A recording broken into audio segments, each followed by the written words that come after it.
MAGA politicians are cheering for war, repeating the same tired neocon script after Israel's batshit crazy attack on Iran. This is a completely Zionist occupied country. Israel murdered multiple children in Iran, and now we're on the verge of another regional war where countless people will die and humanity will suffer. But notice how Lindsey Graham is treating this like a game. That's how the ruling class always viewed war. The peasants' lives mean nothing. They are just pieces on the chessboard to be easily discarded. Benjamin Netanyahu, the Republican Party, and Donald Trump told you guys to get in the box and die, fighting another Israeli war and fighting for the Zionist project. Don't forget that there's a war coming against China over Taiwan as well. And Donald Trump failed to achieve peace in Ukraine as Europe essentially declares war against Russia. The world is about to be plunged into never-ending war because of our psychotic, criminal ruling class. Our Zionist-controlled ruling class is going to destroy society because they are obsessed with never-ending war. There is not enough anger at these psychopaths right now. What's poppin', my friends, my family? I hope you guys are having a great weekend. Welcome back to RBN Weekend Live, Saturday Live. You already know I had a banger prepared for you guys. I had to bring my hotspot brother. I was here the other day with my brother JB. I had a lot to say about this issue. So you guys know, I'm always in the lab cooking. I had to call my brother, Niko House, who is also always in the lab cooking himself. When everything was going on with Iran, we had a huddle at the hotspot family. We were like, hey, yo, we need to and we were like, hey, yo, we all about to talk about this 100%, but let's talk about this in different angles. Let's huddle up. Let's talk about how we're going to destroy the Western narrative. Man, I think we're on fire at hotspot, man. What's poppin'? You already know I had to call my homie Niko House to join me today, man. What's poppin', y'all? Hey, man, what's going on? Iran got me so hyped, bro. I had to put on a nice jacket, bro. I had to throw on a blazer to talk today. I had to pay some respects to Iran because they out there holding it down for game. Appreciate y'all. Yeah, there we go. And between me, you, and David, we cover so much content on Hotspot, and there were so many different layers to cover. I was just basking in the glory, and I was greatly enjoying this weekend because I know it may be fleeting, guys, but for a very brief moment, humanity is united behind Iran. The amount of joy and jubilation, finally seeing Tel Aviv and Israelis being smacked and humbled in the mouth. Bruh. Tel Aviv. Yeah. I was like, hold up. Did they just say Tel Aviv? Damn, what happened to the idea, the Iron Dome intercepted? No, none of that. Oh. The Iron Dome was completely exposed. Photo-like paper. I need a refund. I mean, y'all use my taxes without asking me anyway. Y'all use my taxes without asking me. But damn, if you're going to use my taxes without asking me to fund this defense system specifically against this country, because that was really what it was about, right? That's what they've been telling us. And like, y'all crumbled that quick. Like, it crumbled that fast. And we said, actually, that what was important about the last attack, that a retaliatory strike, rather, that Iran did, was that we knew it was going to take forever for Israel to rearm. Because they had to rearm, they have to get the weapons and money from us, right? And there's a schedule, right? There's legislation that gotta get passed. They have to then build the missiles. They gotta make. How you gonna get the weapons over there? It's a fucking blockade. Yeah, remember? Yeah, Yemen holding it down still, and now you're seeing the results of Yemen still holding it down. They could not rearm, and Netanyahu. If I was Israeli, first of all, I would be like, yeah, you need to bring your ass back here. I would be waiting for Netanyahu at the airport. I'm not going to say what I would do when he got there, but that man is hanging out in Greece. He literally set this bitch off. He lit a match, set the world on fire, flew to Greece, made sure he landed before all the strikes that Israel took against Iran. Hiding in a bunker like a little bitch. Little bunker ass bitch. So you destroyed their country, sir. Like, bro. Before you started your genocidal wars, no one in the international community was talking about a Palestinian state. You had people that was opposing boycotting Israel. You have people that like, man, I think we're probably going too far with BDS. Now everyone's like, BDS, boycott Israel, down with Israel, two-state solution. Benjamin Netanyahu led his people down a path to war. He failed his people. Now he flew to Greece, hiding in a bunker like a little bitch. Hang on, hide in the bunker in another country. That's wild. Like, you know how much we be going on Donald Trump, bruh. But like, when Donald Trump attacked Syria, he didn't like run to Colombia. The first time he was president, he didn't like run to Colombia after he attacked Syria under Bashar al-Assad. Like, at least he stood down and held. You know, he stayed in the United States and held it down. This man Netanyahu dipped out. Dipped out, bro. And what's even crazier is, once again, we have to remember this all within the context of the fact that Netanyahu was undergoing criminal or corruption, rather, hearings in Israel. So now, because of these attacks, guess what will be further postponed? Now, because of these attacks, guess what election will be further postponed? Exactly. He know what he's doing, bro.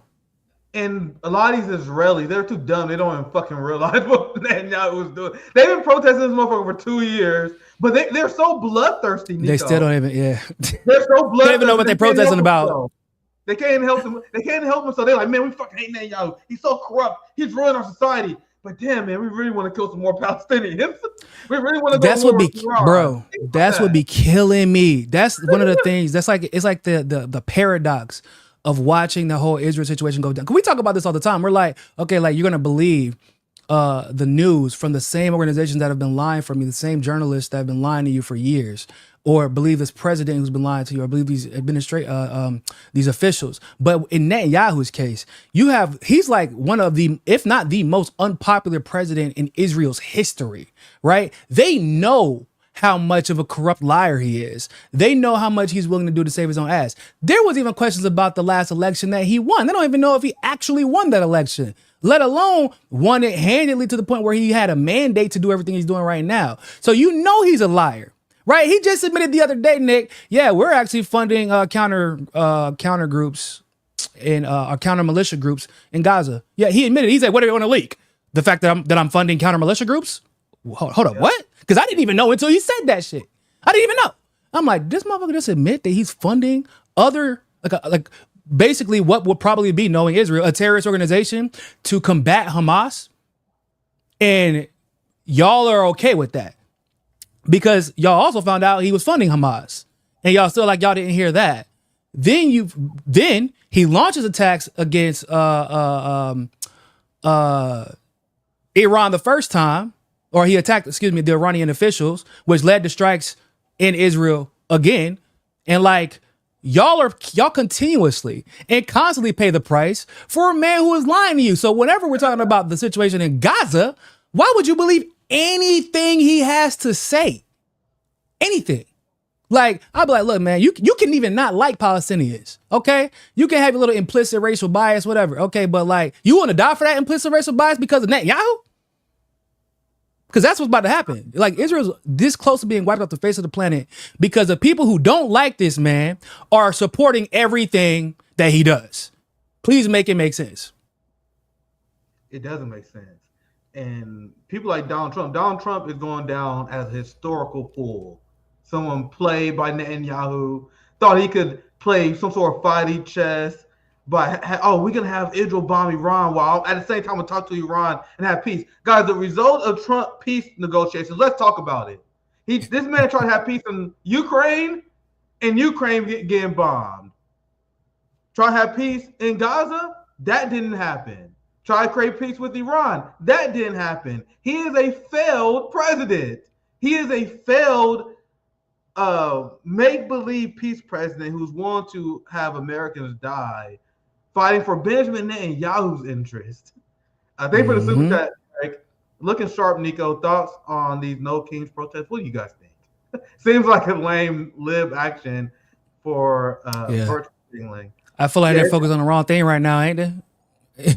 we could be going to World War III and they talking about No Kings protests. Like, I mean, I get it. Like, because to be frank, because of the way Trump has acted in the last 2 weeks regarding immigration policies and the way he's launched federal officers, I get it. Like, yeah, he is acting dictatorial. I will give him that, but like, you know, this is not the day. I feel like maybe y'all should be like, hey, dog, like, can we not go to World War III?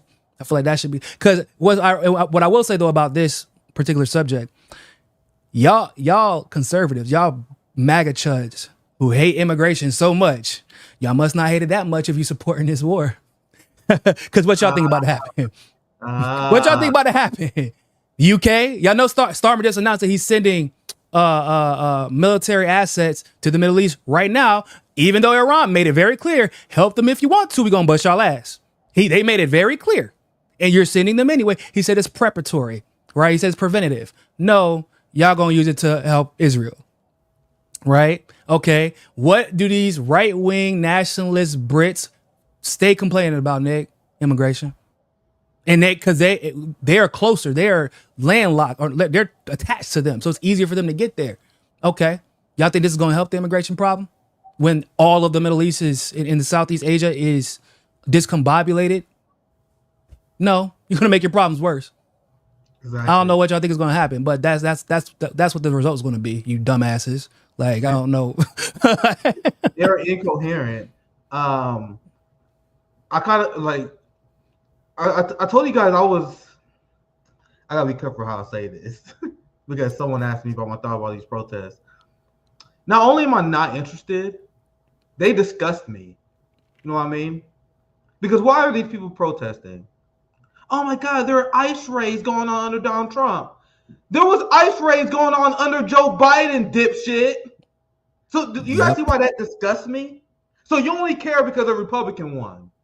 Now, basically, to be clear, there are people who are heartbroken because their family is going through trauma because of policies under Donald Trump. These are the same people who will be engaging in direct action because these people was heartbroken and going through trauma under Biden. So I'm not attacking these people. You know what I mean? I'm not attacking the people who are victims of the government policies. I'm attacking the white liberals. I'm attacking these fake, disgusting motherfuckers who don't care about Palestinians being murdered, who saw ICE raids under Joe Biden and didn't give a fuck. So if they didn't protest under Joe Biden and they're protesting under Donald Trump, this is nothing but a partisan action. And what do we know? Partisan actions are inherently counter-revolutionary. But also I think it's very distasteful. Because and I gotta be careful because I think we're smart enough to have multiple thoughts at once. If you protested under Biden and Trump, I'm obviously not talking about you.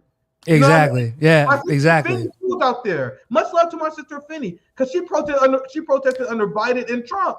I scream at the top of her lungs, actually. Yeah. Like scream at the top of her, like, damn, I thought y'all cared about this 2 years ago. What? Like, Biden's he just like when I remember a while ago, whenever they Democrats voted to give more money to ICE, and Afeni would scream at the top of her lungs like the rest of us, and everybody's like, oh, but you like Trump? Trump would have been no, he wasn't. That's what I'm trying to explain to you.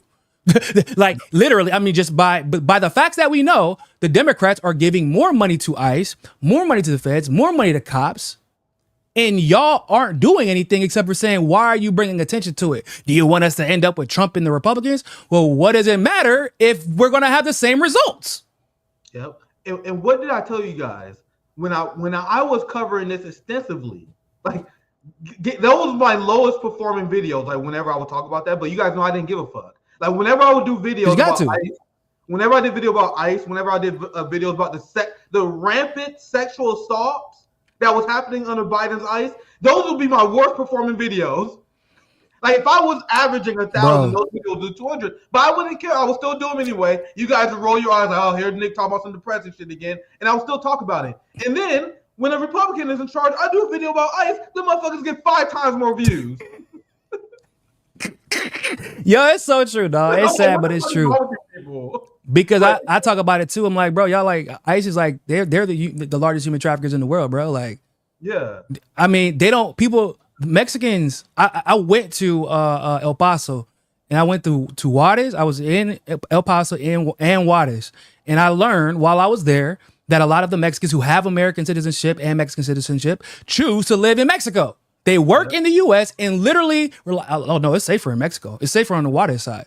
I said, what? They said, yeah, because there, and at least in that particular situation, the authorities actually are trying to stop, human trafficking, the cartels, et cetera, et cetera. They are aware that the U.S. is facilitating it on the other side. Yeah. And by all accounts, that makes 100% sense. We know that people and kids go disappearing. They disappear under ICE's custody. That happens all the time. This is confirmed. ICE got caught having a whole damn human trafficking ring in Georgia. This was under the Trump administration last time, but it had been happening since the Obama administration, and they just so happened to get caught under Trump because people were paying attention. So that's what happens. We'll tell y'all the same thing for 4 years, but y'all only pay attention whenever it's the guy you don't like. Not y'all, but I'm just saying generally speaking. Y'all only pay attention when it's the guy you don't like that's in power. That's the problem. We are always playing catch up because y'all don't want to pay attention until it's the person that makes you feel icky. Like, nah, can y'all pay attention all the time, please? Because none of these people are on your side. None of them. Democrat, Republican, the ICE funding has been increased amongst every single administration, I think, since I've been alive. Like, that's insane, y'all. And everybody's like, man, it's Republicans. Republicans talk about it. Democrats just do it. They ain't gonna announce it. They're not gonna project. They're just gonna do it. You know how Democrats get down. Republicans got to beat their chest because that's part of their game. That's part of how they sell it. Democrats are just gonna do it. Yeah, you're preaching, my brother. And that concept is exactly why they disgust me, because there was more deportations under Joe Biden, even at this point, if you compare the terms, than Donald Trump. And then Democrats, they'll turn around, they'll say, well, don't you know that's just because there are technically less crossings on the border under Donald Trump. That doesn't fucking matter. You guys still breaking up their families. You guys are still so according to liberals, they want good deportations. Whenever Democrats do it, it's the good version of deportation. And they can't even make the argument, Niko, that because they will say, well, I know that the system is icky, it's a hard conversation, but at least when Democrats run it, we run these institutions with empathy. Motherfucker, Biden, as I was covering, as none of the Democrats cared, Biden's ICE was using slave labor. Literally. And that's one of the reasons they were holding people longer than they had to. And the Biden administration was actively denying people court dates so they can keep them for slave labor.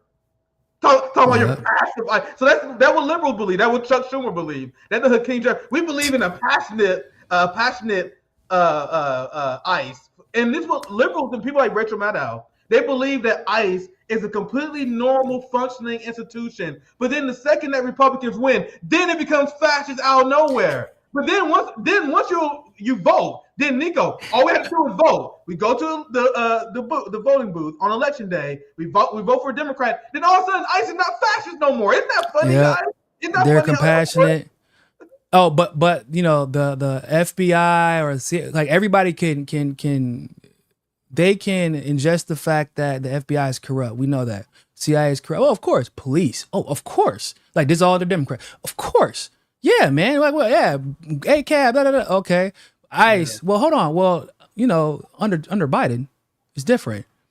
What do you mean? Like, nah. I'm pretty sure if you look up, I actually am scared to look up how many Democrats have private equity in these detention centers, because people don't realize that these detention centers are private and they get money every single day. These kids or these adults are there, and that's why they make sure to separate the kids off rip, because it takes so long for them to get in contact with somebody for them to be free. They know that. So like these politicians actually sit on these boards and make money off of, so why do y'all think it would be different? They're just quiet about how they go about their business. I would and some Republicans are conservative, like, well, they bust some immigrants in. I'm not even gonna argue with you. So maybe they did. Yeah, a lot of them get busted in just to get taken right the hell back out. They get busted in to be arrested. You understand what I'm saying? It's called kettling, right? How some of these protesters get set up, like Afeni was warning the other day when it came to that DC. Like she was like, no, go. Don't go, because they're setting y'all up. They're allowing you to protest, allowing you to think that everything is going to be okay, only until you fulfill whatever goal they need you to fulfill, and then they're going to bust your ass right back out, or put you in a detention center, get money off of you, and then send you on your way. But it's gonna be the same result. It's just that they might use them to different ends. They might use those immigrants to different ends. But there's nothing compassionate about ICE, bro. I'm sorry, like it just does not. But I don't want to focus too much on this because, like I said, this is Iran's day. I just want to. We got to focus on giving them all the love that they deserve. Let's get back to you read my mind there. We get back to the scheduled programming. I'm gonna read the other super chats I saw coming through here. Thank you for $2, Eric. ICE is arresting and disappearing U.S. citizens in L.A. Another one from Eric. Prison labor is replacing immigrant labor. Well said. Yeah, that's actually true. That's very true. Y'all see what happened in Alabama? People getting their paroles denied for no reason at all after being promised to get released on good behavior. And it's because they're literally getting paid, not getting paid, excuse me. They're safe enough for them to work at McDonald's, but not safe enough for them to be free. Yeah. Crazy. Capitalism has never and it cannot exist without slavery. We all know that, my friends. Let's get back to the story. Let's get back to the bunker baby bitch. That's what I'm going to call him. Bunker baby bitch, Netanyahu. Bunker baby bitch. I like it. BB the bunker baby bitch. Why was this a random banger? Because I'm like, dude, shit. Is that 39,000 likes? Yeah, because everyone knows he's a little bunker baby bitch. Everyone knows it. It's always the tweets that you actually put the least work in. Like you're just like, man, fuck this guy. Everybody's like, yep, I agree. Meanwhile, you write a fucking novel about the history of Zionism and colonialism, and you get a fraction. Bro, I dead ass tweeted out. I was like just hanging out with my son outside, and I just like looked at Ben Shapiro's fucking ridiculous tweet yesterday trying to justify this war. I was like, man, deport this motherfucker. Let's put deport Ben Shapiro because I was just in the mood, and everybody's like, yep, I agree, like 8,000. I'm like, what the hell? It's infuriating. Your lowest effort, just pure emotional tweets will always do the best. The algorithm, man. It's the algorithm. So this is he flew to Greece apparently. I just knew this motherfucker. I knew he was in the bunker somewhere. Imagine you are subjecting your people to this war because you built your military installation next to civilian infrastructure, and because you have this plan to stay in power, and you explained this before. Netanyahu had a plan to stay in power. You want to continue endless war. So in order to do that, you're going to allow your people to die as you hide in the bunker like a little bitch.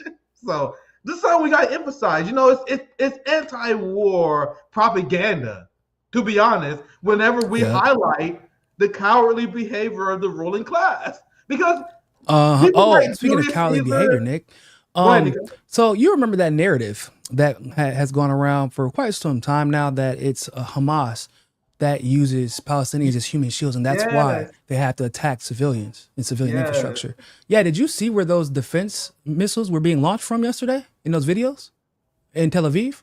Those were in civilian. That was civilian infrastructure. There were civilians filming, and they are arresting and threatening to arrest Israelis for recording this.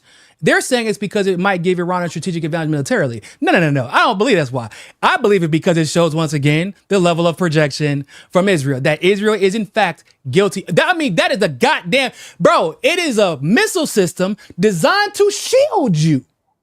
And you are using your civilians. You built it in a civilian infrastructure. In the middle of a civilian... To the point where they can record that shit. They can feel the flames as it's launched to defend them. Didn't do a good job of defending them, but... Isn't that what you accuse Hamas of doing? Isn't that exactly what they accuse Hamas of doing, bro? This motherfucker, it's in the middle. I'm like, yo, hold up. That's a great point. That shit just launched the Iron Dome is built in the middle of civilian neighborhoods. Everyone's cool with that. This baby bunker bitch. He's not no Sinwar, my friends. You guys, he's not no Sinwar. Who's fighting on the battlefield with his men? I thought this is what they accused Hamas of being. Look at these little tunnel rats. Starting endless war, hiding in little bunkers. Sorry. Let's continue the point because I have to emphasize how Israel is not even a real country. Now there's reports, because I just saw... Hold on, nigga, if you can hear me, my sound went out. I don't know what happened, but I'm going to come right back. Can you guys hear Niko House? Try to reload. I'm gonna let them know. Sometimes y'all reload. Is it me or is it Niko? There we go. Little baby bitch Netanyahu. There is reports now. So you guys hear Niko. Can you guys hear me too? I think it was just Niko sound. Okay. So there's reports that Russia is accusing the UK of helping deflect Iranian missiles. Can you hear now, Niko? Yeah, I can hear you now. Yeah, we can hear. We can hear you. I think your audio just went out.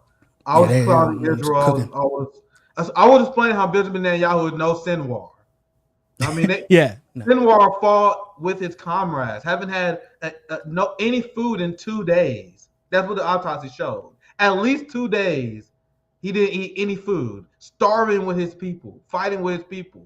Meanwhile, Israel accuses them of hiding in tunnels. Meanwhile, Netanyahu being a little tunnel bitch as his country is being bombed. As another country. Imagine you a leader and you're fucking up so bad. People are fleeing to another continent. You have Israelis fleeing to Europe. They're going back to New Jersey in New York. Yeah. The Israelis are going back. They just going back home, dog. Yeah, I don't feel too bad for them. They're going back home. That's all it is. Vacation over. That extended vacation is over. That's all that. You have to change their names back. Israelis that are flying back to New York to vote against Zoran in the New York mayor race. That's what they do. You feel so bad as a leader. People are fleeing. Your economy's in shambles. You launching these wars in the state of panic, and you can't even defend your own country. Mm-hmm. Exactly. How many times have we said on this show and said the moment Israel actually has to fight a real war, they're done? Yeah. Because they don't ever fight real wars. They fight against Gazans. That's why your whole life has been killing children, literally to the point where like the majority of the population in Gaza is like mostly newer kids, younger kids and women, and catching Lebanon off guard, taking pop shots at them, taking pop shots at Syria, or invading Syria under this new president who's really a dictator, who literally just letting you do it. Like that is the extent of your training, and you think you're going to beat Iran? Like, there's a reason, ladies and gentlemen, there's a reason the U.S. has not invaded Iran. I said this over and over and over again. We can't win. We can't beat them. We don't. I'm gonna put it like this: we at least can't beat them by ourselves, and Israel can't do much to help. Because if Israel could, we would have invaded. That's what, because they helped, quote unquote. A lot of people make the argument: what, Afghanistan was Israel's war, Iraq was Israel's war. A lot of what we did and do in Syria, obviously, I believe that we just formalize, or we're in the middle of negotiations to formalize our military occupation there and make it legal, basically, instead of illegal. Like, that's to protect the current dictator, probably on behalf of Israel, because eventually people gonna be like, yo, man, so we gonna have some fucking elections anytime soon, and he ain't had them, he ain't announced them, so they're probably gonna get pissed. That's to protect it. So cool, okay, invade Iran. You go ahead, invade Iran. Well, hold on, let's talk about this real quick. Let's just think about it, because they know, everybody knows. Iran is so efficient in how they go about their business. They don't have to lie about if they had a nuclear weapon, they would just tell y'all. They would just tell you. Why? Because you can't do shit. They have not had a nuclear weapon by choice. Yep. Nick, a quarter of the IEAE, basically the inspectors that go in on behalf of the UN and inspect all of the world's nuclear weapon systems or nuclear programs. A quarter of those, I think it's like 10,000, were in Iran. They're just like, yeah, come on in, bro. Just come in. We don't care. Thousands and thousands of hours. Like, just come in, bro. We don't care. Go ahead. Like, and then whenever Trump removed the U.S. from the JCPOA, and basically broke the treaty, and Iran began enriching to the point where they could make weapons, they still didn't do it.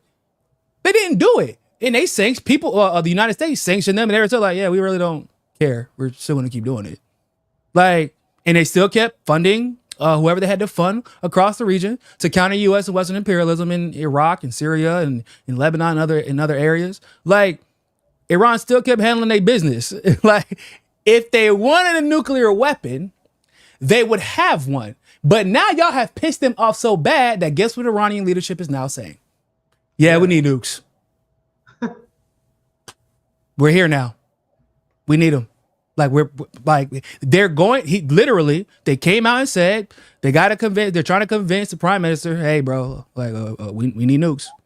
Not because you want to use them, but because we're tired of having to have this back and forth does not happen if Iran has nukes. It only happens right now because Iran does not have nukes and Israel has had nukes. And do you know how many inspections from the IEAE? Correct me if I'm wrong on that one, y'all, but I'm pretty sure it's the IEAE. You know how many inspections Israel has had on their military nuclear program? None. Zero. Absolutely none. Zero, Nick. Yep. You know how many complaints there have been about that? There's been like a total of one complaint. And I think it was from like Rand Paul randomly some time ago. No one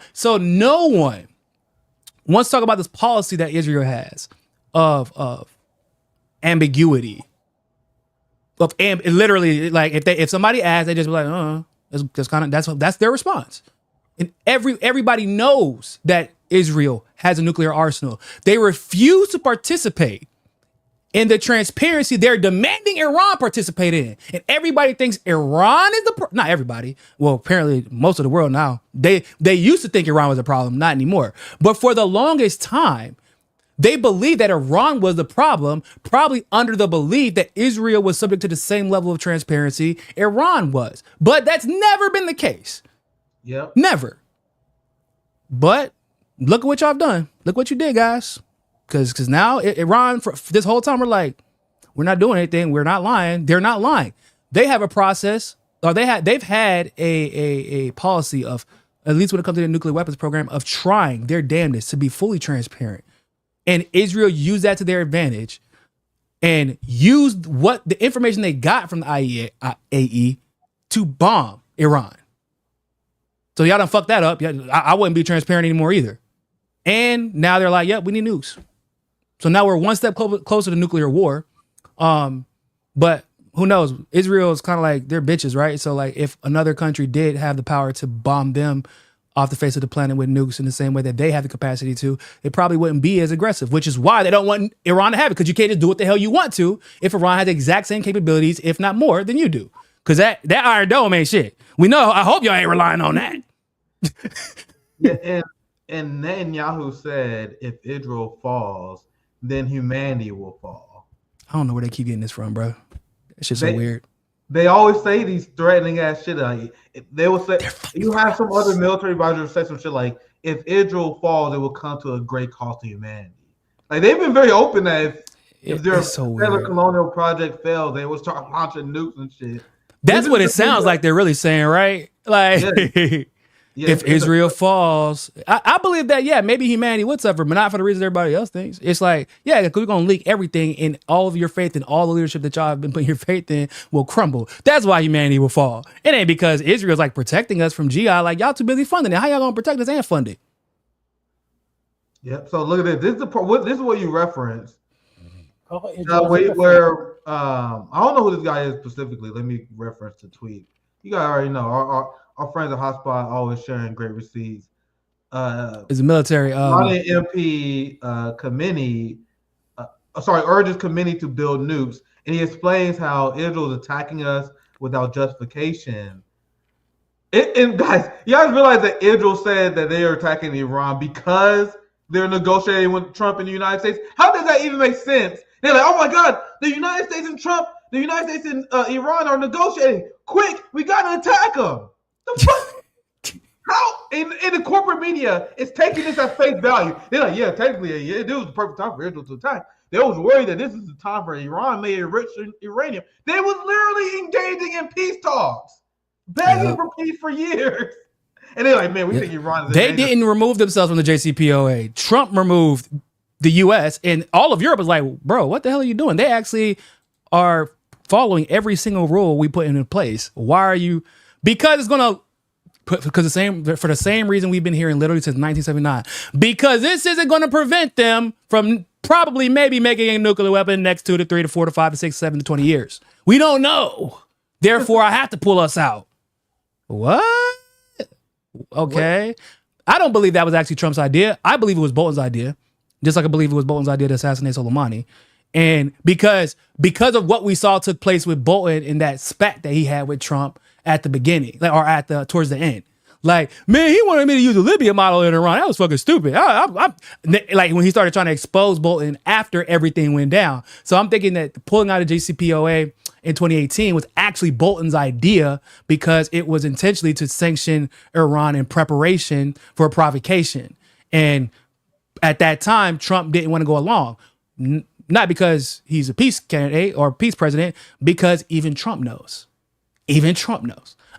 Trump's an idiot. But he's smart enough to realize, like, he don't like losing wars.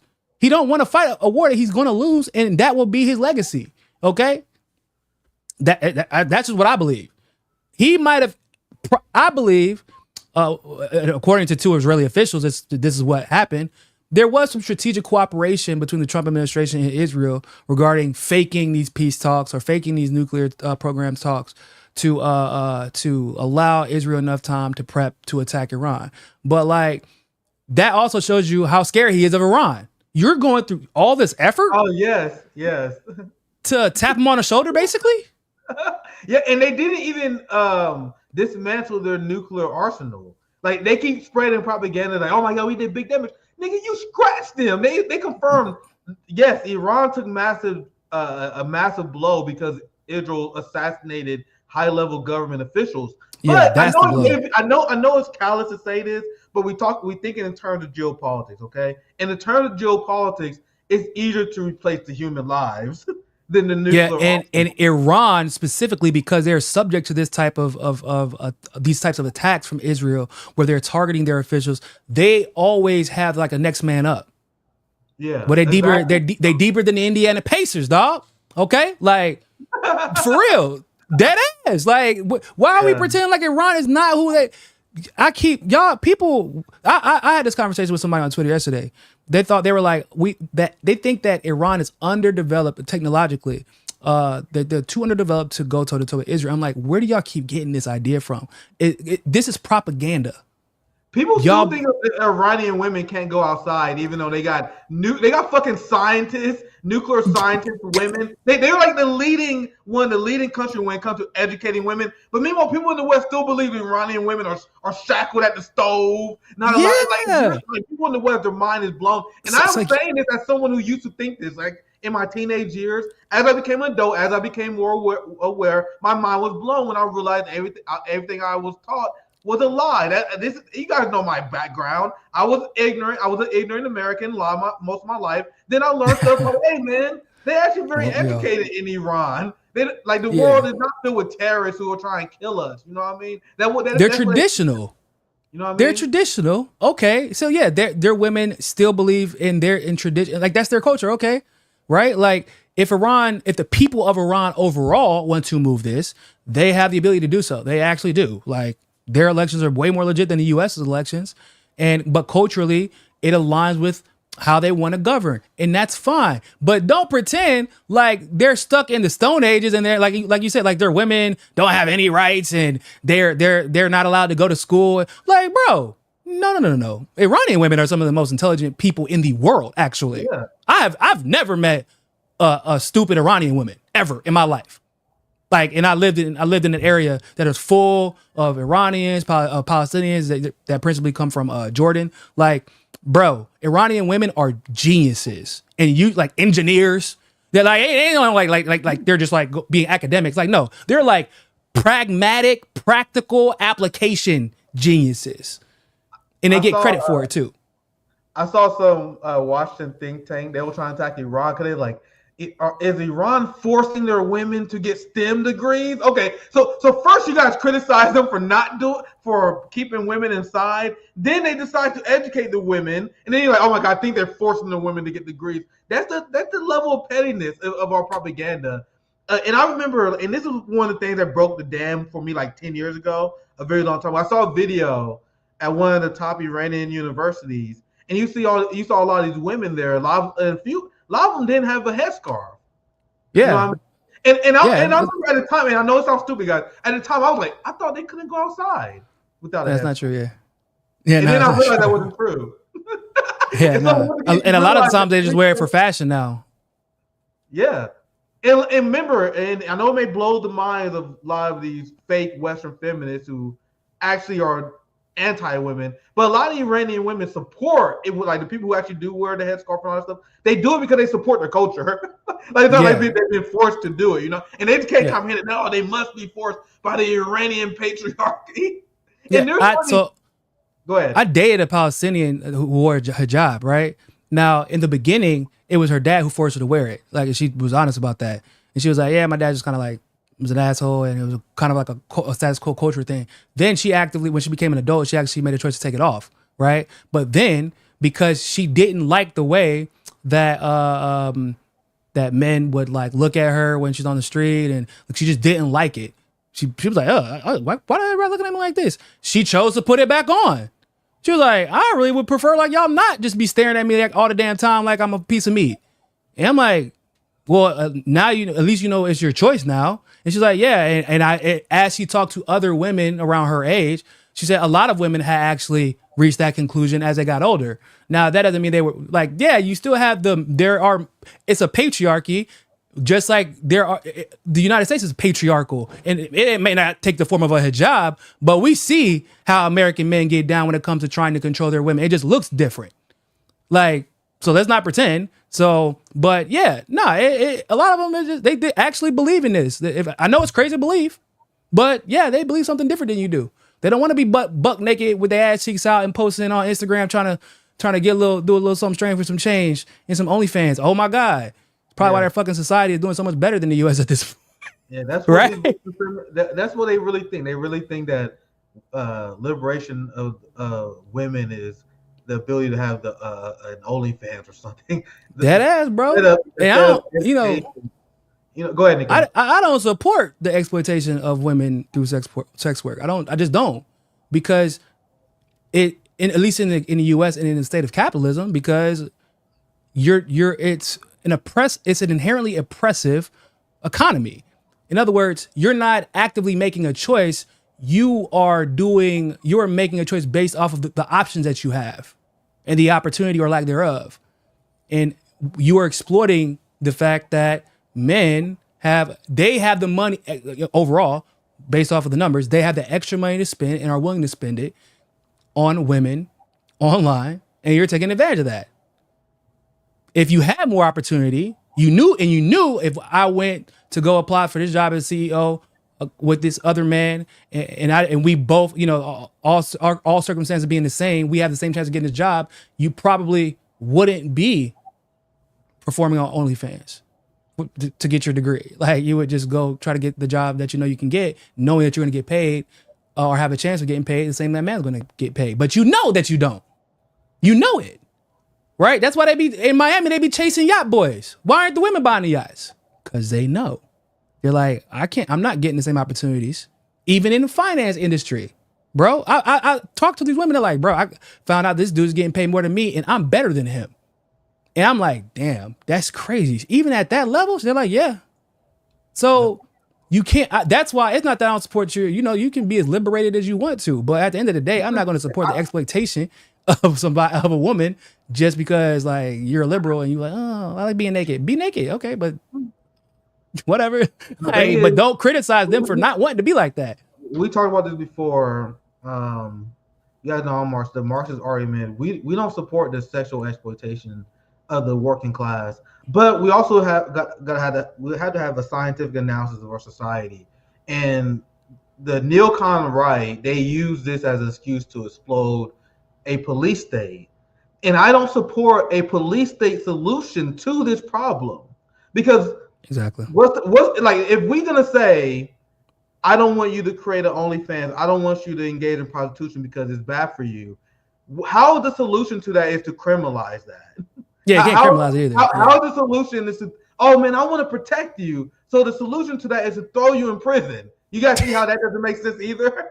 So the solution is to culturally oppose it, and we gotta have, and there's nothing, we can't use the levers of the state to enforce it. We just gotta culturally condemn it.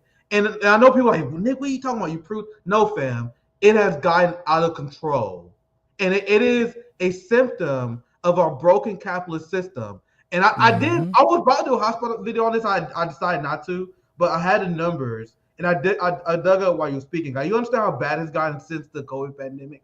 Right now, there are 4 million OnlyFans accounts. You guys know that? God damn. Hold up. Like, not people producing or like just general? So I understand if you like, oh, I think women should be liberated. We should be able to hustle to make a butt the economy is bad. We should be able to hustle to make a butt. Okay, I get it. But listen to this.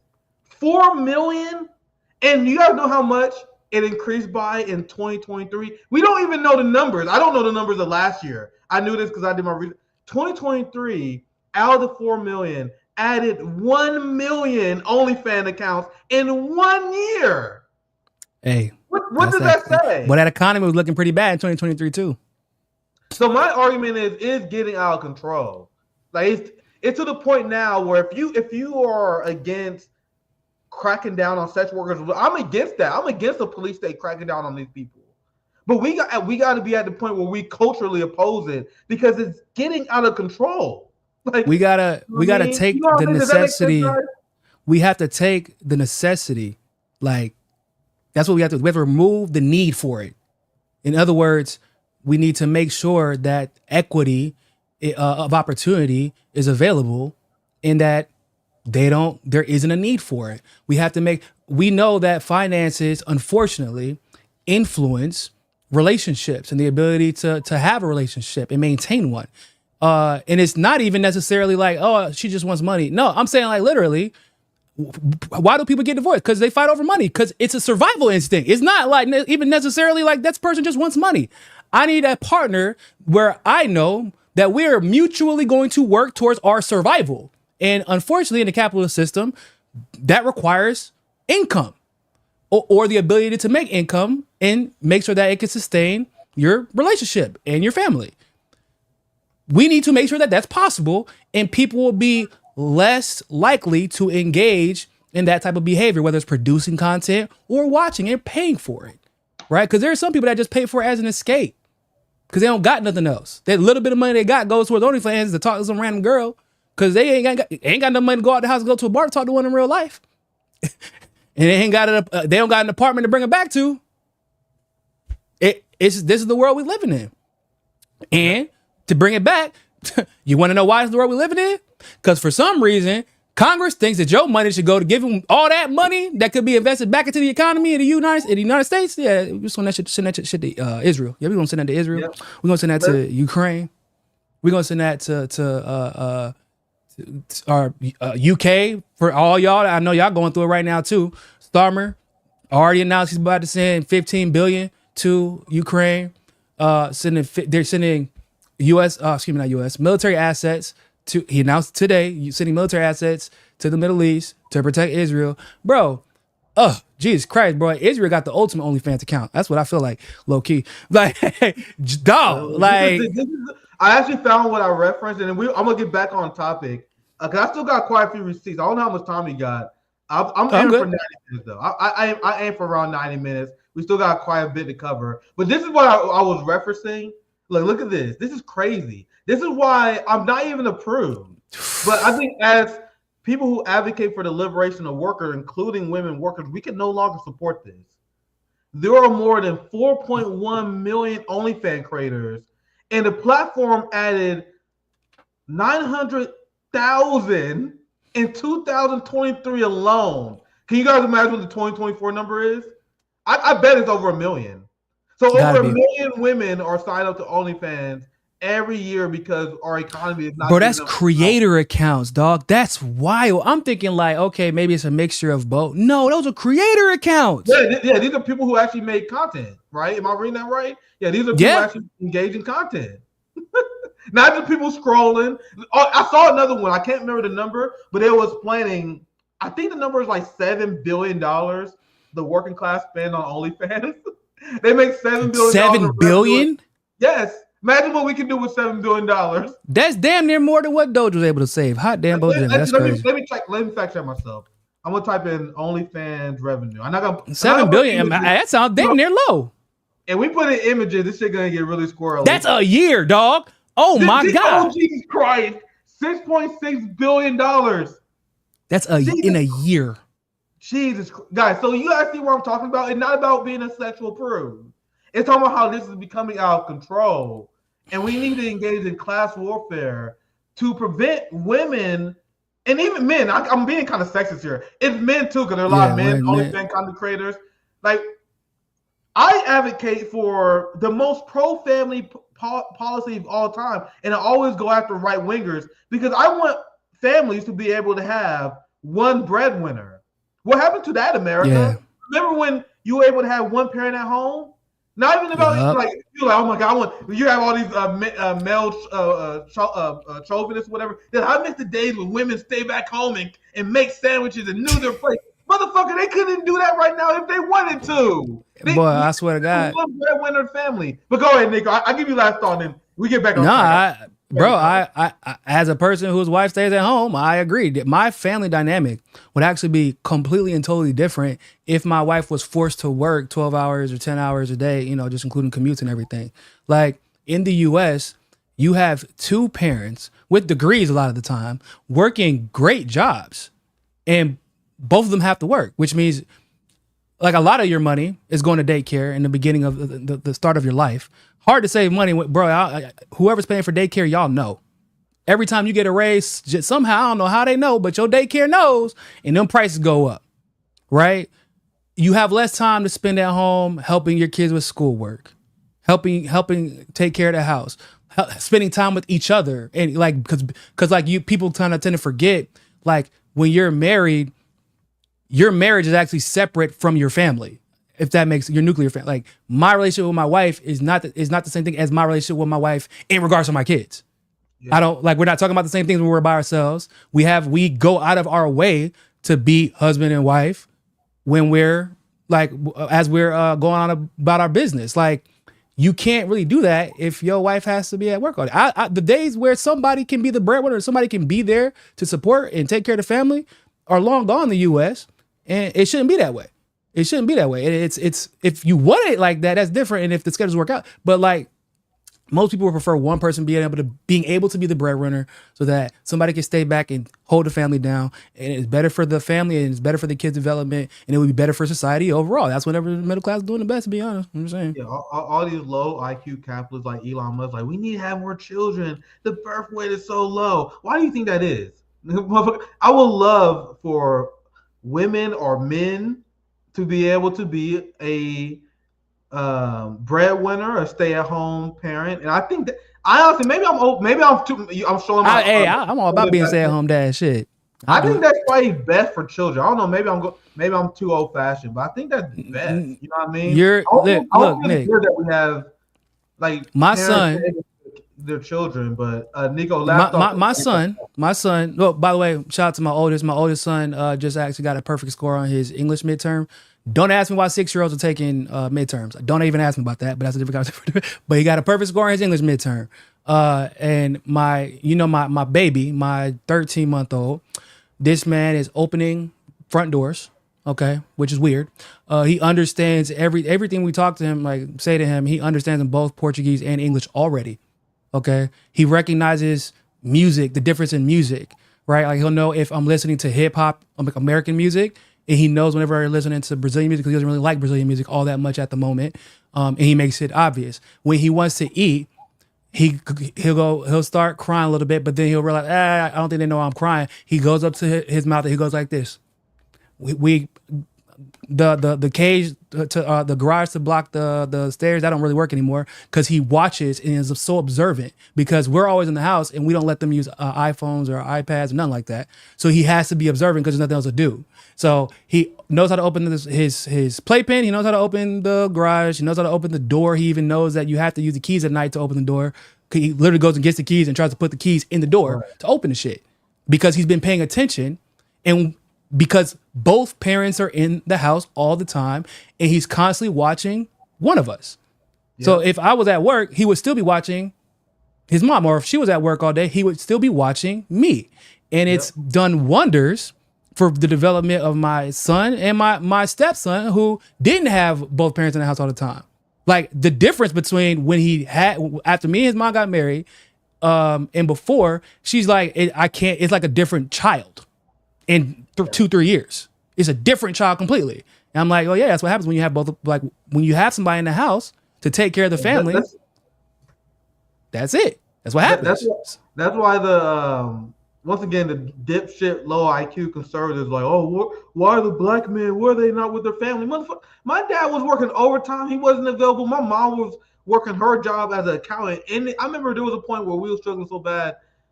Even though she was working as an accountant, she had to get a job at Walmart. And it was when we was like a teenager, so we was able to be more independent. So I didn't even see her that much. You know, that's capitalism for you, family value. That's true.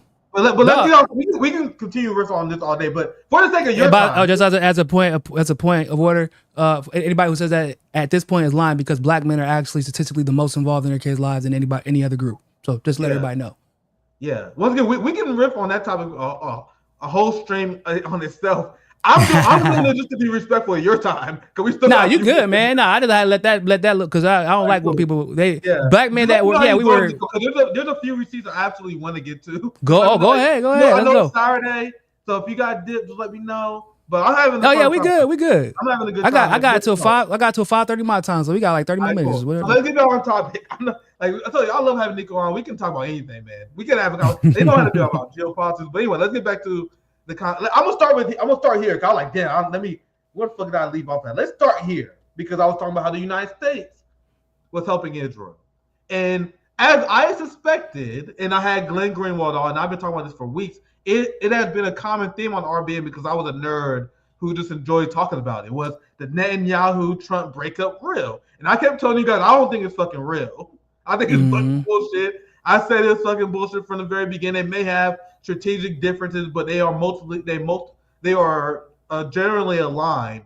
And there are people who are less disciplined in the Trump administration who kept giving the game away. You want to know who kept doing it? People like Mike Huckabee. Yes.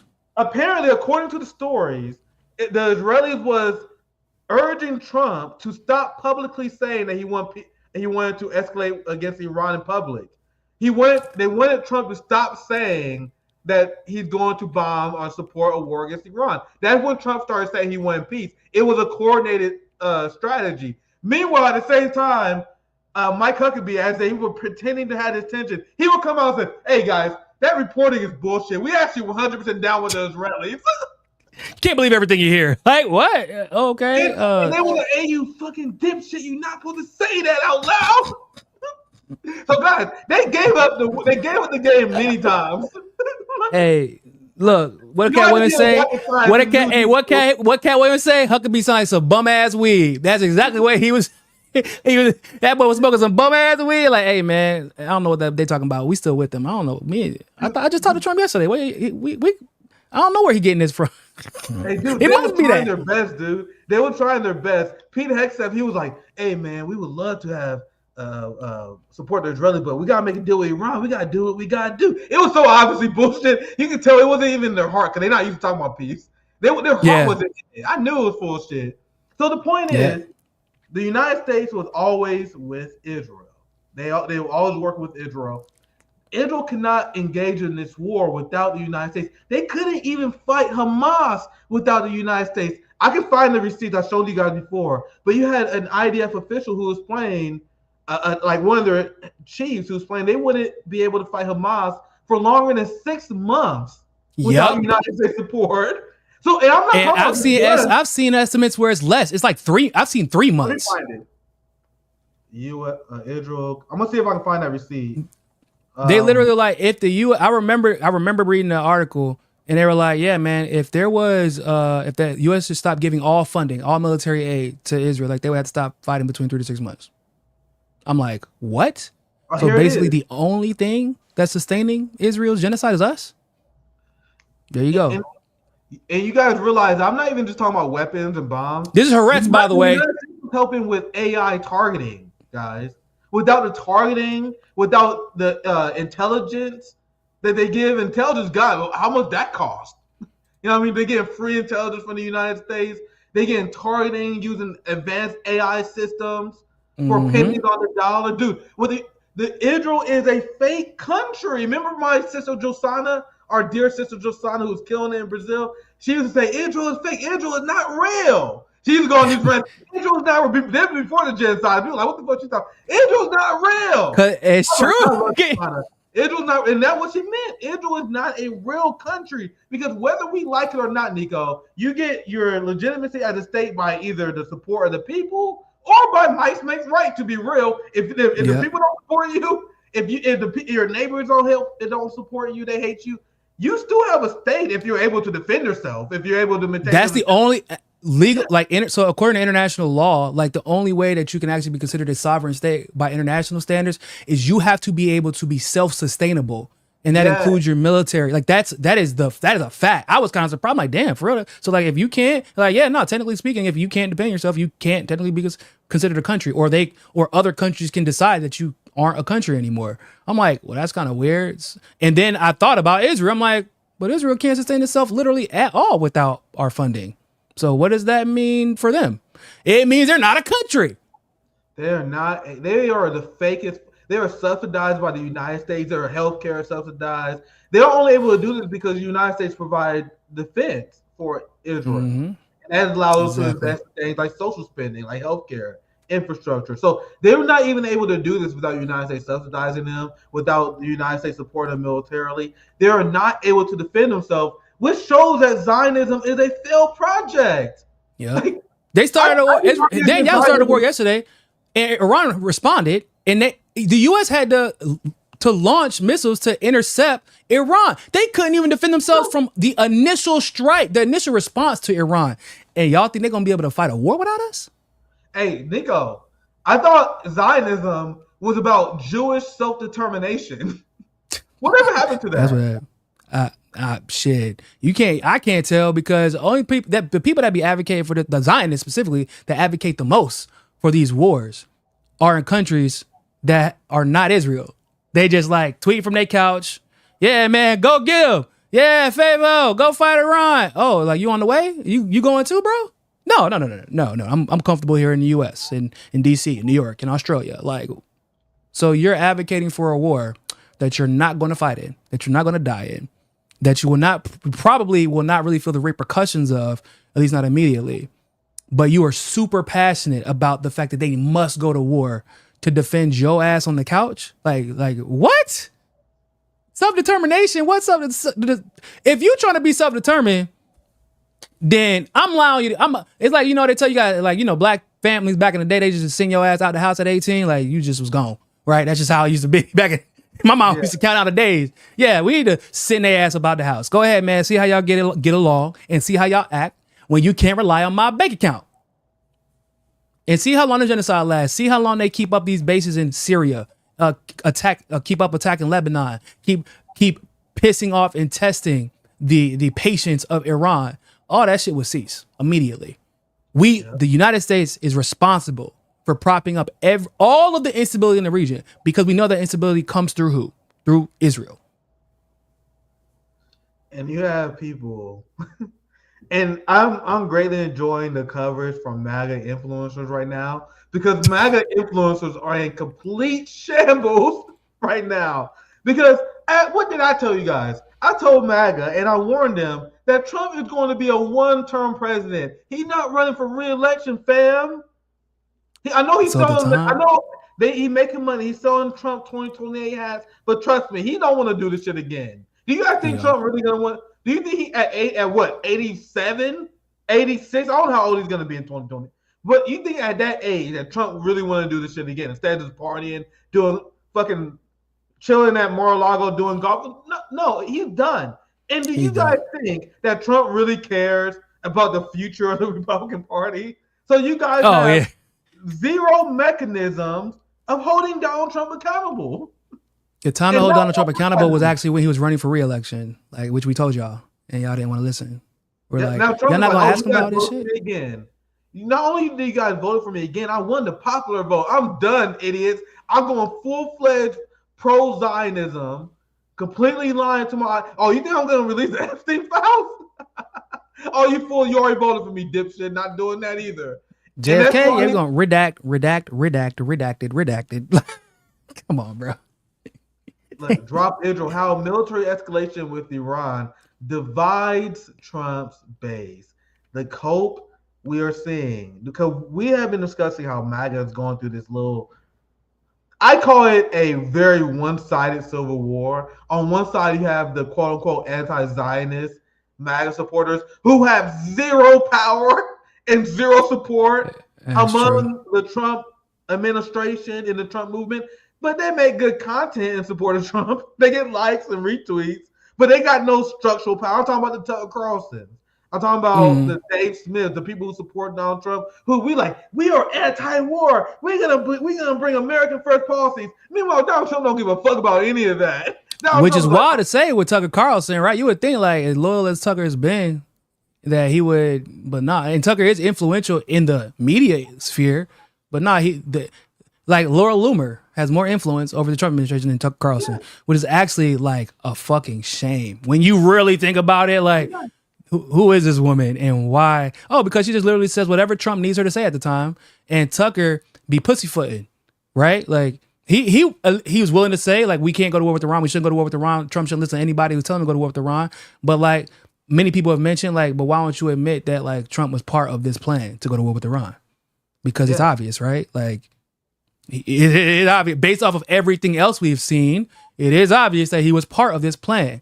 And if he was not part of it, his administration was planning all this behind his back, that's even worse. It means he has no control. He's just as much of a puppet as Biden is. So like, you gotta call a spade, dog. But we're in an era where the Laura Loomers of the world have more influence over political of our Trump administration than Tucker Carlson. Huh? The Ben Shapiro's, the Mark Levin. They are the people with influence, dipshits. They thought that Tucker Carlson was running MAGA. No, he wasn't. Like, you guys had no influence. You guys had zero influence in the decisions of the Republican parties. You guys just enabled another George W. Bush. And essentially, y'all was as influential as Elon Musk thought he was. Yeah.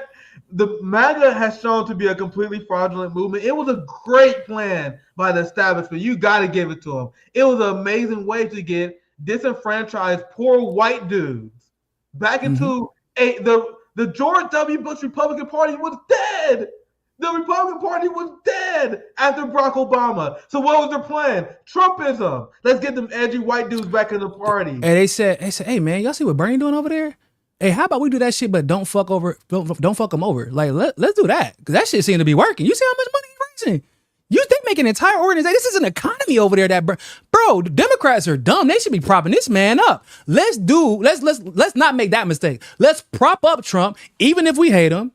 Give him some opposition. Let him think he's in charge. Let his base think that they're actually running shit and just ride it out. Because eventually he's going to do what we want to do anyway. And that's exactly what happened.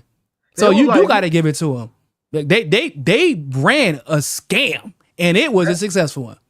They styled the fuck out of the entirety of the white community. They was like, we're not even going to change our slogan. We're going to take a Ronald Reagan slogan. Let's take a Ronald Reagan slogan. Make America great again. They didn't even change the playbook. He's like, we're not even going to deport. Like, we're going to scream about all the immigrants we're deporting and not even deport more than the Democrats, which is that's what be wild to me. I'm like, this man is like literally campaigning on this very thing that he's going to do better than the Democrats, and he's not even doing it. Like, he's like actually, if I remember, like a couple of months ago, like he was where Biden was at when it came to deportations compared to where Trump was at. It was like by a few 100,000 off. Like, Biden deported way more people by that time than Trump had. I'm like, this is so strange. Why is he talking so much about this issue then? And why are his people? And when we tell people like, nah, Biden deported more people, and they're looking at us like we're crazy. Like, no, he definitely did. Like, here are the numbers. No, he didn't. Trump he's the one protecting us from the immigrants. I'm like, no. I mean, I'm based off of your logic. No, Biden did better, I guess. I mean, by your standards. Well, no, because no, I'm showing you right here. You argue with me? Here's the numbers. Here are the Democrats giving them more money. They can't believe it because they don't want to admit that Biden and Trump are damn near the same person. Yep. Bro, I swear to God, you can't convince me at this point that Trump is not pillow talking with Kamala every night before he goes to bed to plan the next move. Like, how are we going to keep up our Zionist grift, but also how are we going to reignite excitement and galvanization for the Democratic Party? Because it looks like he's working for them at this point. It looks like he's trying to help them win. Because the Democrats are out here being quiet. Yeah, man. This is crazy what he doing out there. Oh, okay. Like, what are y'all gonna do to stop it? That's y'all asking for a lot now. Ask me in ask about 6 or 7 months when I need to fundraise, and maybe I got something to say about it after y'all forget. It was such an amazing scam. This motherfucker was a reality game show host, beloved by Hollywood. He was a fucking East Coast liberal. He was a New York liberal. Clinton donor. Donald Trump was a liberal Clinton donor who was pro-choice. He used to talk about how he was pro-choice, and then out of nowhere, he turned into an evangelical. Right when Barack Obama won the election, then he started promoting the birtherism, CIA-supported conspiracy theory. The fact that he was even allowed to win the election should have sent off alarm bells if you actually care about critical thinking. The fact that he was even allowed to win. This guy was a East Coast New York slumlord liberal who turned on a dime into an evangelical. This motherfucker was asked what his favorite Bible verse, and he was like, "Oh no, nigga, I think that's personal." I think that. Yeah.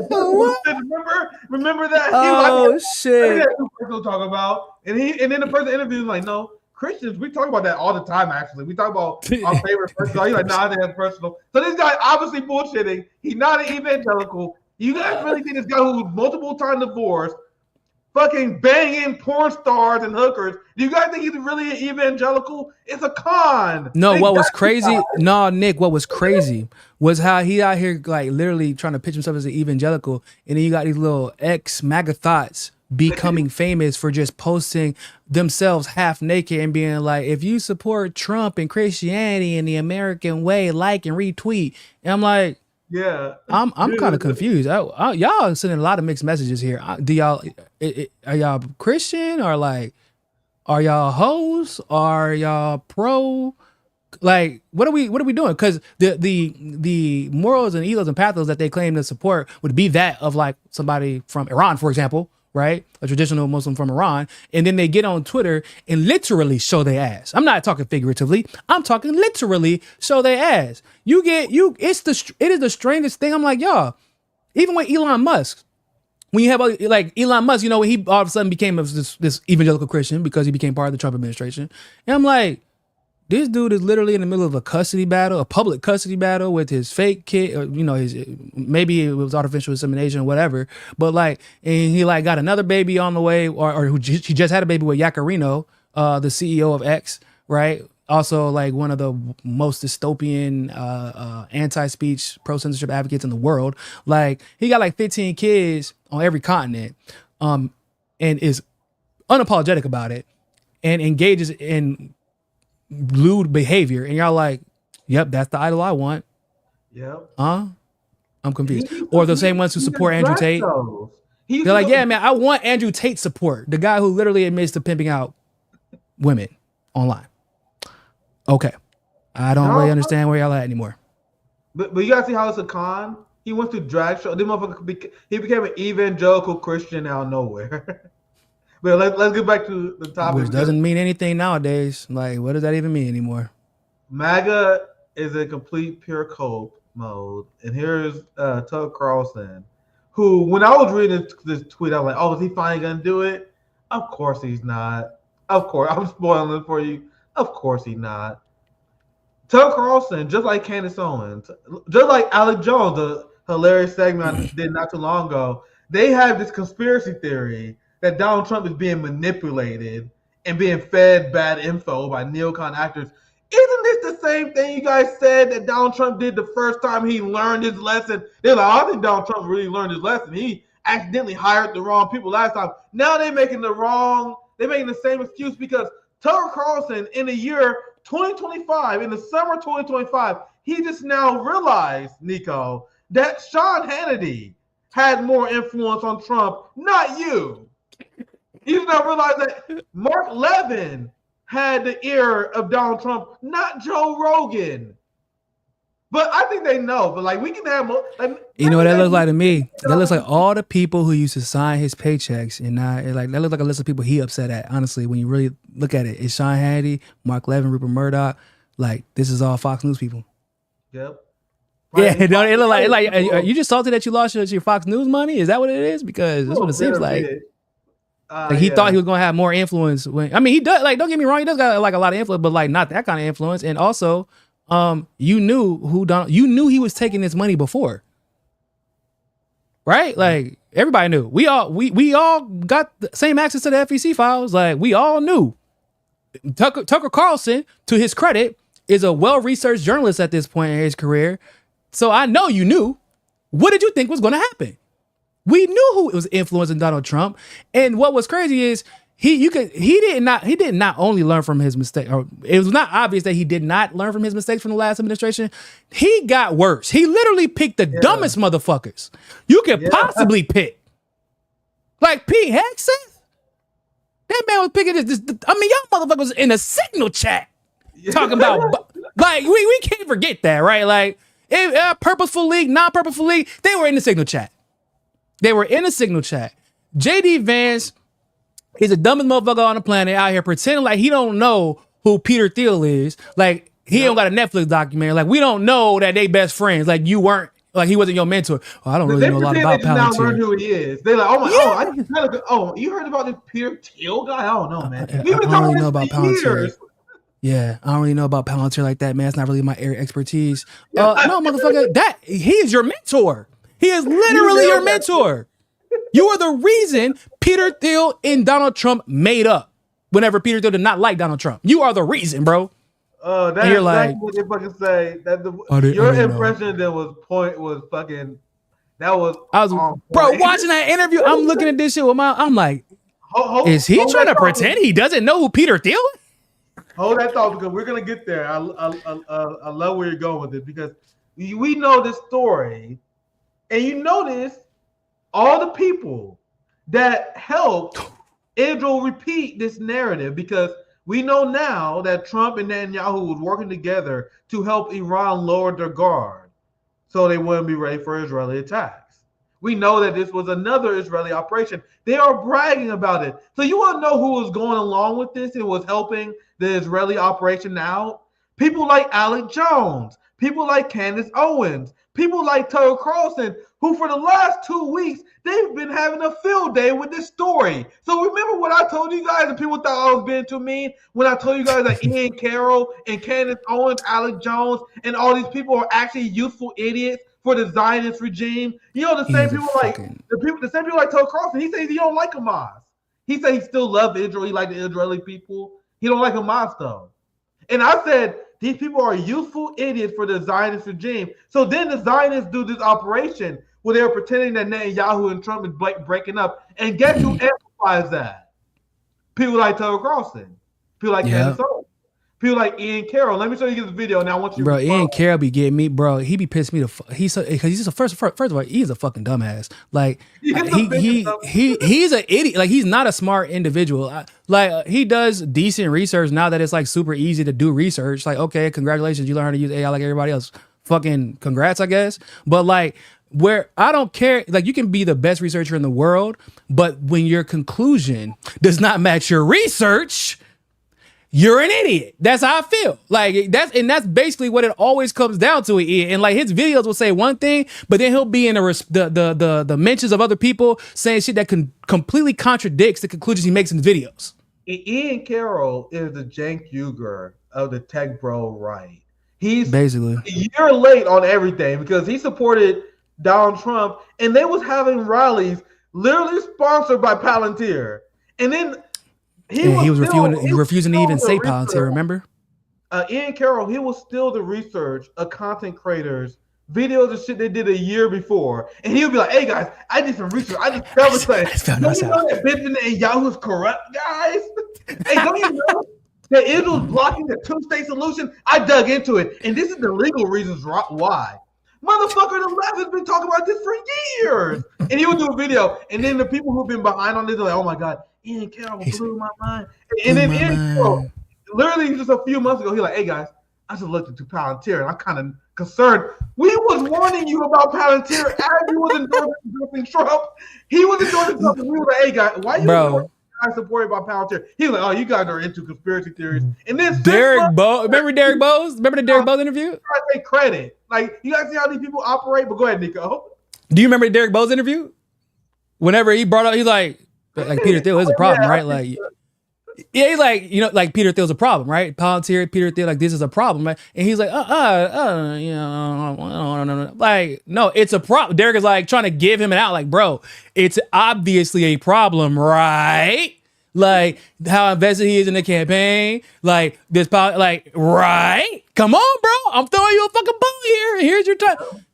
I just don't really know, man. No, you can't tell me you read, because it was obvious how much you read Whitney Webb's research. Like, you are obsessed with her research because it's how you got famous. At this point, that's basically what we can all. I think we can all agree on that. Like, anything that you've said that seemed like original and new and controversial, it was just something that Whitney Webb said 7 years ago. So I know if you've done enough research using Whitney Webb's work, you know exactly how dangerous Palantir is, and you gonna sit here and pretend like you didn't know. So look, when people just come out of nowhere, I tweeted out today.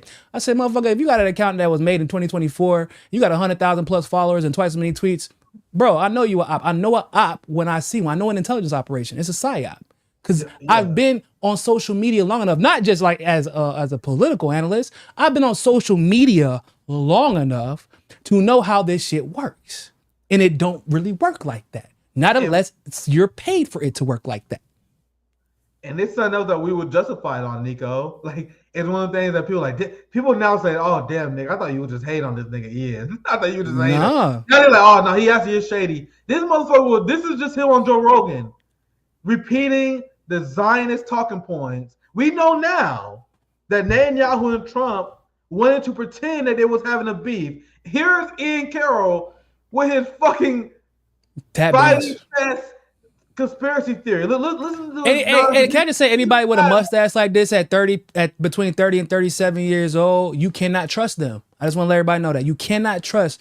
It's like a black guy with no facial hair whatsoever. Like, if they just go straight bald, short haircut with the one and no mustache, don't trust that motherfucker. Is that not true, Nick? This is what passes for intellectualism on the right here. Feel this thing and talk about it. And most people in the general public aren't even aware that the Israeli people were protesting against Netanyahu before October 6th. Yeah, he's about to get kicked out. Hundreds of thousands of people in the streets, and that it had been going on for a long time. 100%. Yeah. I suspect, I'm hoping I'm not blowing the lid on Trump's idea here. I knew. Well, I kind of suspect that Trump is kind of in on a coup against Netanyahu right now. This is just my theory. Did they just cut it out, the sound? Can y'all hear it? My sound is cut out. Nico, I'll play it again. Can you guys hear it? Hold up. Nico, your sound cut out. That was literally the worst time for that to happen. You guys hear that? Yes, I think that Trump, I don't want to blow the lid off of his plan, y'all. Yeah, it was just Nico.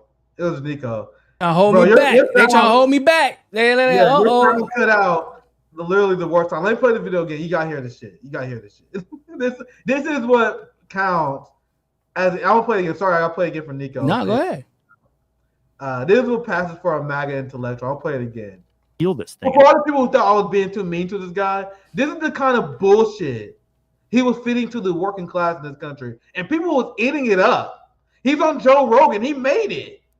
People like Candace Owens tweeting him out. Oh my God, anyone got to check out Ian Carroll. He's such an intellectual. This is what's coming from him. And talk about it. And most people in the general public aren't even aware that the Israeli people were protesting against Netanyahu before October 6th. Yeah, he's about to get kicked out. Hundreds of thousands of people in the streets, and that it had been going on for a long time. 100%. Yeah. I suspect, I'm hoping I'm not blowing the lid on Trump's idea here.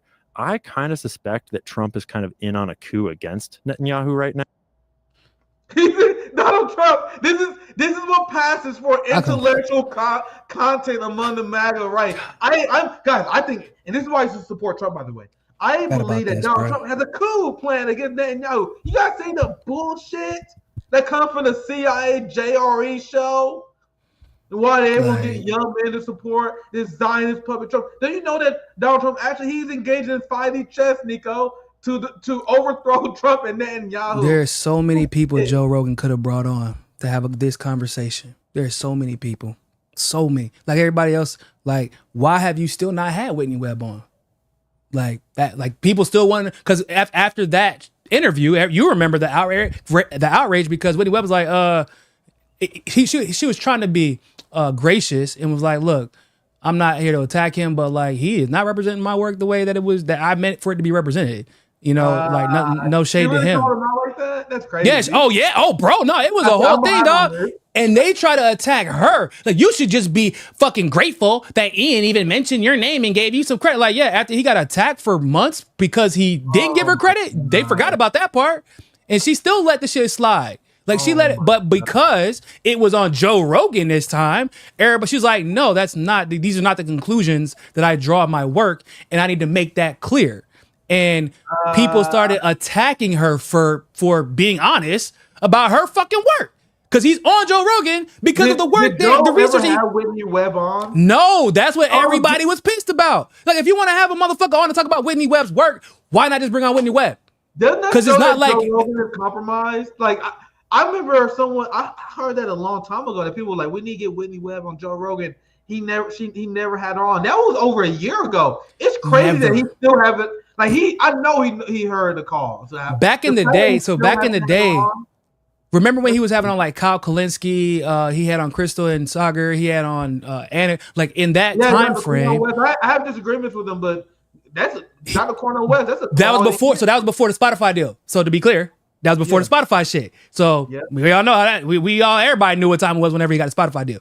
So people were like, yo, you need to have on Whitney Webb. Because, I mean, at this point, Whitney's still at that point even going viral damn near every tweet she puts out and is dropping fire. And this is in the middle of the Epstein shit, bro. Everybody's like, so you're going to have on Whitney Webb, right?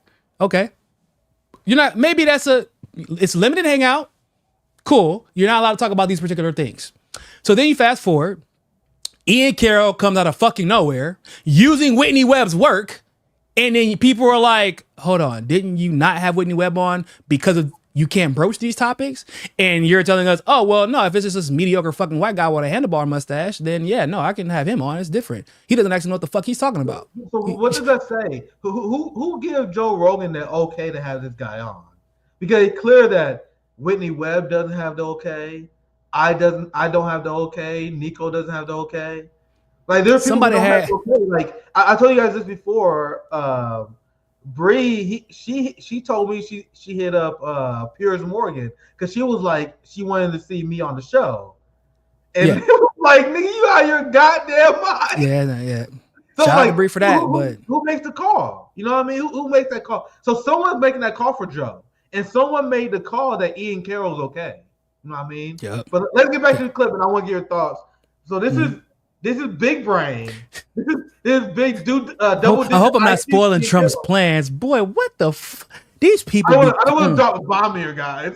Like, can you imagine being that fucking much of a dipshit? All right, I'll play a little bit more of it. Then we'll move on. I have just for heads up. I have one more segment I want to do for sure. But we'll wrap up for maybe another 20 minutes if you're good, Niko. Maybe another 20 minutes. But let's play this clip and we'll continue. Hundreds of thousands of people in the streets, and that it had been going on for a long time. 100%. Yeah. I suspect, I'm hoping I'm not blowing the lid on Trump's idea here. I kind of suspect that Trump is kind of in on a coup against Netanyahu right now. How's that going? How is that going for you right now? I just can't believe nobody's bringing. Hey man, you need to re-clip this shit, like just that fucking post, and just put it out there on Twitter. It's like, y'all remember when this dumbass nigga said this shit? And y'all listen to anything he says? Come on, bro, stop. I let it continue because I want to see. Let's see how he justifies it. Let's see what Big Brain had to say here. Kind of suspect that Trump is kind of in on a coup against Netanyahu right now. This is just my theory, based upon the way he talked about like occupying Gaza and the way he's friends with Jared Kushner and the way he's friends with the Adelsons. I suspect that these powerful Jews, like the Adelson type people, are starting to realize that Netanyahu is kind of sinking this ship, and he's kind of fucked it all up, and it's not going well for Israel in the public conversation. Like I can ratio just about anyone I want on Twitter over the Israel thing, because the public sentiment is just shifting, and it's not healthy for anyone, for Jewish people or anyone else. And I'd suspect that the powerful Jewish people are starting to see that and are starting to scheme on how do we fucking get Netanyahu out of there and put someone in that can actually be and move us towards some sort of peace. Because without he thinks they want peace, Niko. Like there's so many things wrong with this. I'm sorry, I'm gonna let it finish, and then there's so many things wrong with this. But you guys see how he thinks they want peace. Why would you think the ruling class even want peace? You know what I mean? They're children. They're like children watching this. You know what I mean? I know we don't get the greatest numbers, but we talk about real politics. This is children talking about politics. But I'm gonna let it finish, Niko, and then I want you to share your thoughts. This is amazing. Like, big shout out to our friend Greg for finding this clip. Like, you should never live this down. Like, this is the worst age take of all time. Get Netanyahu out of there and put someone in that can actually be and move us towards some sort of peace. Because without a genuine desire for, like, Netanyahu is on fucking camera saying that they have propped up Hamas in the Gaza Strip because they don't want a real government in the Gaza Strip, because it's far better for them to run this occupation and to eventually take the land if Hamas is, that's not an exact quote. Everyone should look that up for themselves. But not just propped up, but funded. Exactly. Yeah. And intentionally kept kind of there. just when you hear that, you're like, well, what's the logic for funding Hamas? What logic? Well, it's the exact same logic as us funding the Taliban. Yeah. It's the exact same Well, logic. actually, no, it was not the exact same logic as funding. That's a little that's what? Oh, Jesus Christ. The fact that he that's what happens when you just start tuning in a year and a half ago to literally everything in the world. Like, you're like, yeah, it's the same. No, like, I understand why he would think that. But the Taliban is like a fucking terrorist organization. They were a terrorist organization. They are a terrorist organization. Hamas was not a terrorist organization. Hamas is an actual government, and they were propped up to replace the old government, and because of how strong that government was getting, and that struggle within Palestine, in the context of Palestine, had nothing to do with the Taliban and Afghanistan and us trying to control a situation in that region. Like, I can't believe. See, this is shit I be talking about. Like, how do motherfuckers be getting to say the dumbest shit? Like, I think that you said that you think that Trump was working with the Adelsons to coup Benjamin Netanyahu, and you can just keep on going about your business like that shit cool? Yep. That tweet should be circulated. That clip should be circulated every 3 days. Every 3 days we should be seeing that clip. Y'all remember that? Because like there are clips there are clips of people's videos, this dumb shit that they've said like that into their career all the time. Like that while we don't listen to them. That should be like top 3 ever. Like, I believe that Trump is working with the Adelsons to coup Netanyahu. Like, what? If Joe Rogan hears that shit, he's like, bro, we gotta have him on the show ASAP. He's brilliant. He's brilliant. I can just say stupid, edgy shit if that's the case, right? Like, if that's all we gotta do to get on Joe Rogan's show, like, just say, like, fucking George Carlin is rolling in his grave at the State of Comedy. He's like Joe Rogan. He probably pissed. He's missing all this good ass material to keep it a band. I'm gonna see how fast I can go through the receipts. Niko, let me know how you do. I'm glad. Please read that one. Yeah, we got. I'm glad. I know. Saturday we kind of chill. We hanging out. It may be a little bit longer. Almost done. I promise. Almost done. I'm good. Get to the Democrats soon. I want to make sure I get to the Democrats because if we're not roasting the Democrats at least once, we're not really talking. That's fact. That's fact. I'm gonna go through this quickly, Niko. I promise you. I appreciate your time, man. Here's Laura. Laura Loomer is engaged. I cut a few of these receipts because I have a few receipts from Mark Levin. I'm not going to read all these because there's a civil war going on, as I mentioned earlier, between the actual relevant part of MAGA, the Mark Levins, the Laura Loomer, who I still believe in Trump's side piece or some shit. I think they probably called it off after Trump won again. But the way Trump look at Laura, that's how you want your partner to look at you. You want your partner to look at you the way Laura Loomer is looking at Trump. You know what I mean? Right. That's all I'm going to say. So either way, to save time, I'm not going to read all the unhinged tweets. I will read this one though, because it kind of sum up what I wanted to present here. The civil war going on in MAGA, right? Because not too long ago, if the United States was going to launch the Middle East war, if they're going to support Israel, it was easy to get the people on the right on board. The hard part was to get the shit libs on board. Don't get me wrong, it was inevitable. It was going to happen, but it was a little bit harder to get them. Now, for the first time, Mossad agents like Laura Loomer and Zionist propagandists, they're feeling pushback from the right for the first time, and they're having a hard time dealing with it. And guys, I will admit, this is my like hidden secret lust, like watching this MAGA civil war. You know what I mean? I've been obsessed because we knew it was coming. Did we say it was coming? We predicted it. We said it was coming.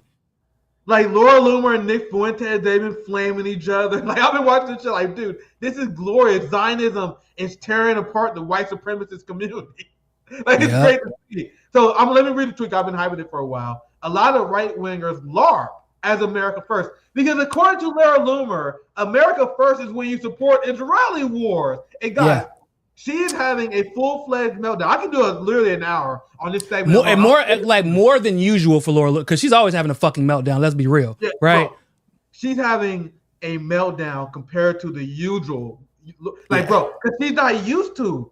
Like, this is a critical time for Israel and Zionists to fight Iran. They've been preparing Americans to support this war for years, and they're seeing feedback from not just random MAGA accounts. I know we may laugh at Tucker Carlson's mealy mouth criticism, but that's still devastating to people like Laura Loomer. Like the fact that people like Nick Fuentes that's devastating. Bro, he pissed. Nick Fuentes is pissed. He's like, this is fucking stupid. This is stupid. He literally said that Trump is being stupid. He's like, I'm seeing signs of mental decline. I'm like, damn. It's on and popping in MAGA crew. Like but it also shows you once again, because what we say, MAGA's an economy. And once the money can be hurt, because they see where everybody else is at, right? They're like, it's cool to be anti-Zionist now. So whatever Zionists do, it's cool to be against it now. Even if it's to support, to not support, or rather, a war against Iran. Even though they've been part of hyping up a war against Iran for so long. But they're like, well, shit, if America did it, but Israel started, so it's cool. We can be against it now. Nick Fuentes so mad. They got him speaking in native Spanish. Dude, Nick Fuentes is so mad at Donald Trump's portrayal and the fact that he supported a fucking Zionist this whole time. I saw a clip someone sent to me where he's like, hey, man, I think we need to consider forming an alliance with the communists to take out the Joe. I'm like, dude, what? That's how mad he is. He was like, I think we need to start considering forming an alliance with the Marxists. I was like, I'm good because I'm not trying to organize with people who organize based on race. You know what I mean? Like, that's Nick Fuentes. Especially whenever like you motherfucking Hispanic and you pretend like you're not. Like we ain't all reading your damn name, dog. Yeah, Nick Fuentes, he organizes based on race. You know what I mean?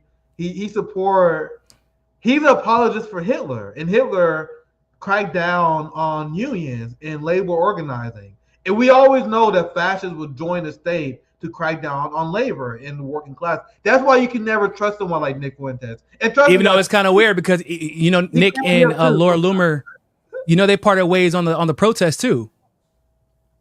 He was like, they parted ways on the protest too. Because he was like, nah, they're going to fucking use this to push Palantir, so we can't buy into it. Yeah, I did see a little bit of that. So it's like, holy shit, bro. Like, this is not the take that I was expecting. But it's because, like, he's like, yeah, I want to. He's like, basically, Trump is interrupting his grift. Like, because he's going so fucking hard for the police state and the globalists that Nick can't engage in his normal race-based grift. Because, like, damn, bro, this is actually kind of a big problem. Like, this is beyond race, ain't it? Oh, you fucking think, you dumbass? Like we've been telling you. Dude. Yeah. It's bigger than race, bro. Yeah. Dude, things are so weird right now. Like, I might get in trouble for even saying this, but there are these MAGA people who love Nick Fuentes who follows me because we had the same criticism of Zionism. And people will be like, hey, Nick, why don't you talk to Nick Fuentes? I'm like, guys, I don't want to talk to Nick Fuentes. I'm good, bro. I don't want to talk to a fucking fascist. I'm not interested. Yeah. But there's this contingent of these, and I'm asking you guys this question rhetorically. Like, do we as revolutionaries, do we as Marxists, do we have obligation not to reach out to Fuentes, because I think he's beyond the pale, but do we have an obligation to reach out to the people who are influenced by Nick Fuentes? Oh, that I believe we do, probably. Like, hell no. But dude, if we can pull some people away from the fascist pipeline because they oppose imperialism, because they're in this weird cross-section of these Nick Fuentes fans who fuck with, they're like, man, I want to get healthcare. I'm down with season media production. They just believe in some weird like race separation. They believe in a lot of shit that we find deplorable. So that's the question I'm asking for you guys rhetorically. Do we have an obligation to trying to win these people over for Nick Fuentes? It's something I've been thinking about. I think that we actually do, because some of them didn't. They didn't choose to be over there. They just lost. They just was taking a stroll down the political street, and they found that's where they ended up at first. A lot of the times. I mean, I'm part of a group chat where somebody was like, "Yeah, man, I used to be a pro-Trump libertarian," until they became a communist leftist who hates the establishment. It's just because they ended up finding people like us. So like, the Nick Fuentes of the world, like, I don't believe necessarily that Nick Fuentes is acting genuinely. I don't believe that he believes in a lot of the shit that he actually says, right? And I believe that about a lot of the major influencers. So I don't have to worry about them. That's not who I'm talking about. I'm talking about the other people who watch them, who a lot of the time are lurking like, man, okay, yeah, you starting to look a little bit inconsistent. And this guy consistently, he gets everything right that you get right, but the other points that he's making are also true based off of what we're seeing. And when you get the benefit of hindsight, like and we said it, bro, we whenever this Trump era is over, it's going to be hard for some of these influencers, dog. It's going to be hard for them. Because y'all can't rely on the Trump economy anymore, especially when y'all are not united. Because a lot of them boost each other. That's how they get to where they got. But when that separation from Candace and Ben over Israel was a huge warning sign of what's to come for MAGA people, right? Like, because Candace separated, and not for nothing, y'all, but a black woman. I don't give a damn conservative or not, because she's not only talking about politics, even in her new podcast. Like, she talks about day-to-day life shit with her family, her like being a mom, in the context of all like she's separated from a fucking Zionist Jewish power broker within this industry and is beating his ass. That's not small potatoes. And so in the next couple of years, we're going to have to do our best to continue to be as consistent as we are. And it's going to be hard work, and it's going to require patience, but the working class is right for the picking. It's just going to be who's willing to have that conversation and be patient and understanding of people's experiences and their backgrounds to reach out, have that conversation, and bring them over to the light. They're going to be there. Because look what the fuck is happening right now. Everybody's watching. When Ian Carroll you know why he's so mealy mouthed and got a two-step of what side he's picking? Because he said it. Oh, I could ratio somebody over Israel right now on Twitter. He knows. But he still got to kiss Trump's ass because he's trying to play both sides. Because he's still trying to, got to hold on the Trump economy. But what happens when that economy's done? Yes, I am. So this will be my last presentation. I'm going to go through this quickly. We can wrap up. So I was playing the Laura Loomer meltdown. And you guys said, why are these right-wingers larp as American first? You can like almost damn near hear the tears going down her face as you type this. If you watch their content, they're cheering for Iran. How can you call yourself America first if you cheer for a regime that chants that to America? Why can't these people just be honest? And Niko, why can't they be honest with themselves? Why can't they just say they hate Jews? Why don't they say they don't like the Jews? This is the meltdown. Again, I can do a 40-minute segment on Laura Loomer's meltdown alone, but for the second time, this tweet sums it up because she is getting ratioed. Jesus Christ, bro. Jesus. Every tweet, especially after Israel bombed Iran, she's activated as a Mossad agent, so she's forced to tweet out stuff on behalf of Israel. That's the only thing you can use to explain why she's okay with this level of humiliation. Because if you look on her timeline, it's every tweet. She's never seen MAGA put back on her before. Anyway, let me wrap that up because I want to get to the next point as we short time. Any final thoughts on this, Niko, before I get to the last segment I want to do? If you ever seen clips from her show, you notice that she has a Rumble thing because she's probably sponsored by Rumble. But it's also, everybody should remember who runs Rumble, who started Rumble. That was Peter Thiel. People forget.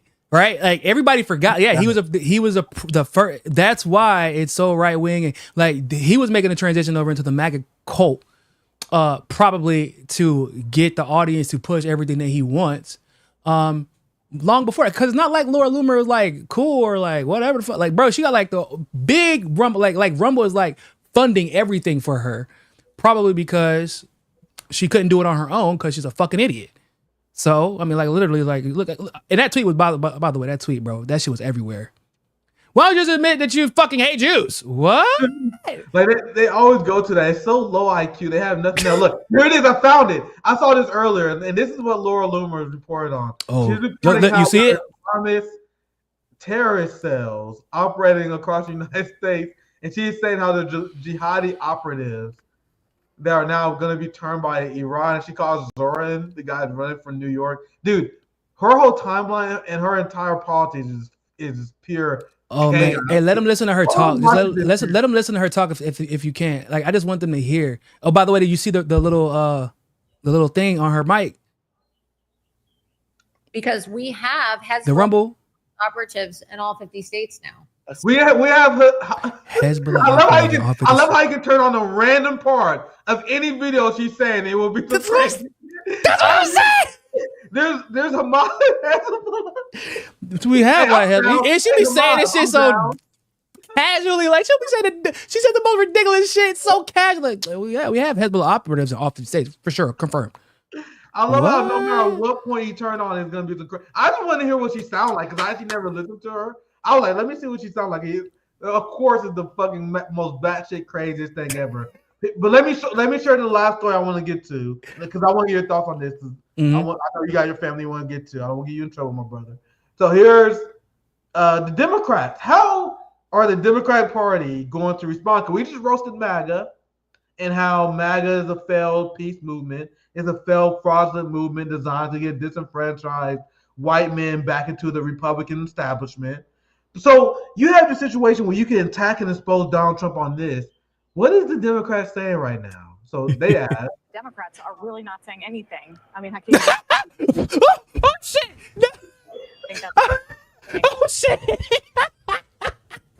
The Democrats really aren't saying anything. Nah, they was like, nah, good. We good on this, bro. This is complicated. Nah, that was too on the nose, Nick. That was too on the nose. Shut that one up too much. That was too good. They're not even trying, bro. This is the opposition. That the Democrats are really not saying anything. I mean, Hakeem Jeffries and Senator Schumer, no statements from them. I think that silence is deafening for many. Noted that the Democrats are. Their silence is deafening. So I was looking at Bernie's account, and this motherfucker waited for like 40 plus hours. So these motherfuckers were sweating bullets, consulting their foreign policy advisor because they don't want to piss off their AIPAC handler. So how do you oppose Trump while not pissing your AIPAC handler? It's a hard-ass task. It's a task that many Dems are split on. So this is the resistance, Nico. This is the party that people are in the streets protesting for. Chuck Schumer, Dems are split on the response to Israeli attack. What do you mean you're split? And you wondering why you struggling with the entire generation? Nigga, this Iran's attack on Israel is our generation's moon landing. It united our entire generation. Yeah, like ain't no way you saw them numbers. And it's like, bro, Thomas Massey, you saw the poll that he put out where it's like, do y'all support U.S. sending weapons and spending money to support Israel's war against Iran? They're like, no. It's, bro, a resounding fuck no, basically. And 100,000 plus in less than a day. And they're like, yeah, man, we're split on this. I don't know which way we should go, man. Which way should we? He just told you. He just gave you the whole clue. Gave you the answer to the test. But that's the Democrats. Nobody knows how to lose it better than the Democrats. That shit's crazy. And you know, it's funny. I did the same thing, Nick. I went to go to check Bernie's account. I went to go check AOC's. Like, because remember whenever Trump attacked Syria, their biggest complaint was what? He didn't get authorization from us first. Yeah. Wasn't that he attacked Syria, it was that he didn't get the authorization. In this particular case, you would think they would be even more pissed because Iran made it clear that they're going to attack U.S. military bases if the U.S. intervenes, and we still intervened. Yeah. And y'all ain't got nothing to say. y'all in a room trying to figure out how to not, like, hey man, so like, do we support or not support World War III? What we on? Like, how we gonna figure it? Like, hold on. So y'all, half of the room is trying to figure out if y'all are on Trump's side or whatever. I don't know if you want to call it Trump's side at this point. Like, but I guess that effectively, because if they found out he was collaborating and lying and and this entire time he had planned on launching, or excuse me, on helping Israel target Iran and lower their guard, like that would mean you're trying to figure out a way to how to like to be on Trump's side while not pissing off your Democratic voter base. Yep. That's what y'all discussing right now. Okay, so yeah, so I thought, based off of what happened last week, like damn man, Democrats actually might take back the House. Yeah, no, okay, nope. Y'all just Democrats are now they're still wondering why they are historically unpopular. Like Trump is trying his best, as you said, as I said many times before. Trump, because their job is to maintain the duopoly, just like Nancy Pelosi says, she needs a strong Republican Party. Trump is giving the Democrats layups, bro. He is trying his best to revive the Democratic Party. He is giving these motherfuckers layups, and they are breaking them. Wilt Chamberlain alley-oops, cuz. Giving them Wilt Chamberlain alley-oops, cuz. On 5A white boys. Just bro, tap it in. You've never seen dimes like these before, bro. Imagine if Kareem was dropping those magic dimes, bro. That's what Gibbs is doing right now. Like in practice. How you can expose Trump as being a hypocrite on his anti-war pledge, failed to end these wars. Meanwhile, instead, Democrats saying, I actually condemn that Trump. I'm actually glad that Trump is actually providing Ukraine with more aid. I actually agree with him on that. So, I Nick, agree with them to go hard on Iran. So right now, Democrats are split. And I'm gonna quickly say this, Nick. I'll give you the last word. No, go ahead. So here's Democrats are split, and then mostly they're saying that Israel has the right to defend themselves, but they don't think that Israel should have launched these unprovoked attacks on Iran. The same kind of script, the fake resistance. So I'm looking at I'm thinking like, bro, you already know that Bernie Sanders is gonna come out with some fucking cringe. You already know Bernie Sanders and AOC. We just waiting for it. Lab cooking. So I'm like, dude, here it is. Bernie Sanders finally came out with his tweet. He was advising Matt Duss. They was in the lab cooking for a while. So this is what he came up with. Talks to address Iran's nuclear program were planned for Sunday. Instead, Netanyahu launched illegal strikes on Iran, killing top ceasefire negotiator, undermining U.S. diplomatic efforts and putting countless innocent lives at risk. We can't be dragged into another Netanyahu war. So when I first read his tweet, my reaction was a little bit better than I thought it was going to be honest. Like, not as bad as I thought. Not horrible. But you have to remember, this is what I tweeted. And you guys know I'm always clapping Bernie. I can easily get a K on Bernie if I want to. I got 5K here. Because I have to remind Bernie, because I don't think this is the best statement. Do you guys think it's the best? I don't think that's the worst statement ever. It's not a great statement. No, but he refused to mention Israel.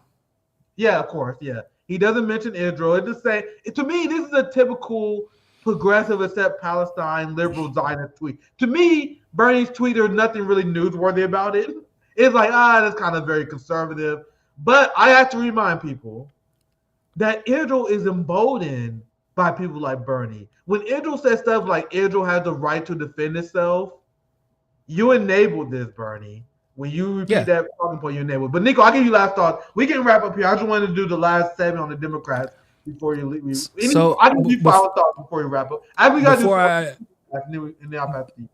Before I address that Bernie tweet, so I was watching the CNN clip, and so these motherfuckers it was 3 of them, and they were trying to figure out like the anti-Trump, pro-Israel talking point while still trying to be anti-Iran and anti-nukes, and the confusion amongst them. So what's the black girl's name from CNN? I can't remember her name, but she was trying to explain that Trump was running on being the peace candidate, that he lied to his base, that his base fell for it.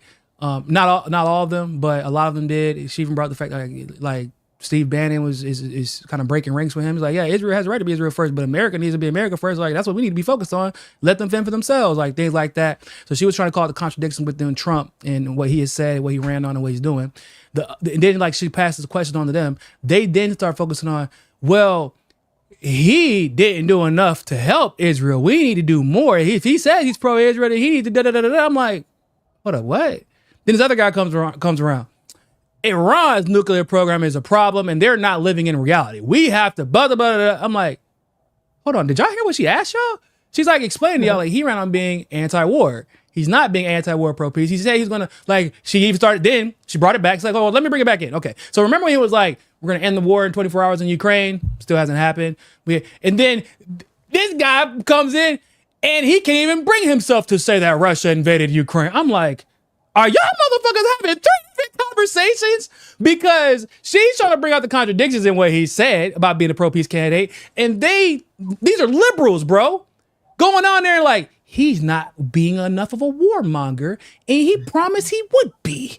Like, I'm so confused. Y'all didn't have a group discussion, a production meeting, a Democratic Party like powwow before y'all decided to get on this camera and have 3 different conversations? Because it's like they prepared the notes, and I guess they thought that she was going to go after Iran in their nuclear program, or be pro-Israel rather. And instead she was like, well, I'm going to go after Trump because that's something we can all agree on.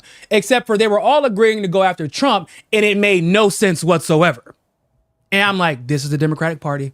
This is the perfect example of the Democratic Party and why they will probably lose, because y'all only can agree on the fact that you are not supposed to like Trump, and y'all can't even figure out why I don't like Trump, because half the shit that he does, y'all actually support. Yep. The resistance. And as far as Bernie's concerned, like, bro, like, yeah, nah, hey, Nick will get a quick 1,000 off a ratio off Bernie, bro. I ain't never. It'd be fast as shit too, bro. It'd be like 15 minutes. I get a K on Bernie. I got 5K on that one because Bernie's rhetoric enables Israel's actions. But go ahead, Nico. But that whole, like, why do y'all keep saying Israel has a right to defend itself? Like, first of all, I don't really care. But second of all, how is being offensive? So if Israel has a right to defend itself because you believe they're a sovereign nation that has that right, then the same applies to Iran, right? Because it was Iran that attacked first. It's Israel that has a nuclear weapon. Everything that y'all claim Iran is guilty of, once again, it's actually Israel. But even worse, because Iran has never lied about their nuclear capabilities. And when they made the announcement that they were going to increase their enrichment in response to Trump removing the USA out of the JCPOA and then sanctioning them, they made an announcement. They actually waited a year before enriching to give the U.S. a chance to mend the relationship. Then made an announcement and made it clear, yeah, we're gonna enrich more. Fuck y'all. Like, okay, we're still not making nuclear weapons though, and never lied about it. And then the U.S. Intelligence Committee comes out and is like, yeah, bro, we don't got no proof that they're making anything like that. And they still, after all of that, you know, we're in 2025 now. They're like, yeah, man, Israel has a right to defend itself. What? Like, bro, it is like being in an abusive relationship. Why'd you make me do this? That's what Israel. Why'd you make me hit you? It's so wild, dog. Thank you for sticking in there with me. This is a great 2-hour Saturday chill rant stream, my brother. I want to do a show with me, you, and David from Hotspot one day. Bro, we need to. That should happen this week. We need to try to make that shit happen this week, dog. We gotta try to make that shit happen this week. We need to. I had David on the RBN, I think 2 times before. Dude, David, it's fire, man. He's right for West Africa Weekly, I believe, as well. Bro, he's a co-founder. Yeah, banger after banger on Hotspot. So I wanted to do a show some more of the Hotspot videos that you guys did. I didn't have time though. But I was like, all right, let's do a roundtable, maybe a Hotspot. Bro, we need to. We need to. So we need to hit David up. That would be a banger, bro. Me, you, and David, an hour. That'd be a banger ass show. Hotspot live stream. Nico, what's coming up with you? I end here because we 2 hours. I really do gotta go. Very fun show for the weekend. I did see the news, by the way. Haifa got struck by Iran as well. The Iron Dome is being exposed. I've seen the clips on Twitter. I don't want to show them because I don't want to. Because that will get you in trouble on YouTube. Especially because a lot of people, and I know you guys seen it as well, they take advantage of the fog of war. There's been a lot of bullshit on the timeline, like people posting fake news, so you gotta be very careful. But yeah, so right now Israel's still on fire. Like Israel hitting oil refineries in Israel, and this is great. So It's gonna be a long weekend. Hold it down for gang, man. Hey, hold it down for gang, Iran. We appreciate y'all, dog. Hey, I hit you up though, Nico. We definitely do gotta do that though. We gotta hit for sure.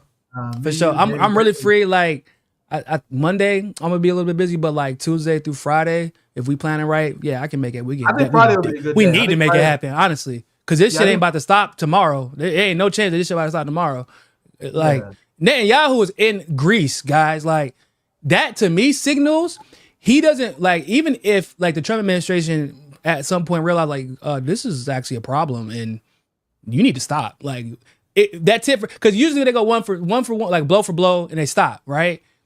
That Israel, but he doesn't leave the country when they do that. You feel me? He's in Greece. This is a fact. That means he's like launch. Hey man, y'all said elections are when? Not today, bitch. Launch. So yeah, we need to do a hotspot between us three, because I believe by Wednesday it's about to get crazy. Like I said, UK is sending out military assets. US is intercepting. Iran's already made it clear they're going to respond. So I want to see what happens after Iran responds, and if the Trump administration is actually going to put a boot on BB's neck, not because they don't want to but they're like, yo, hold up, listen, man, this sounds like we gonna be picking up the check again. This is what that sounds like. And if that's the case, you got to pick a war, my guy. Pick one. Jesus Christ. But that's neither here nor there. We're gonna see. But yeah, man, follow us on Hotspot. Follow me on For the People Podcast. Follow me on Twitter at Real Niko House. Yeah. And on Instagram at Real Niko House. Shout out to Nick, man. He finally got on goddamn Instagram and posted his hotspots on Instagram. Yeah, I'm a boomer at heart. I finally get on other social medias. I don't know how people do it, man.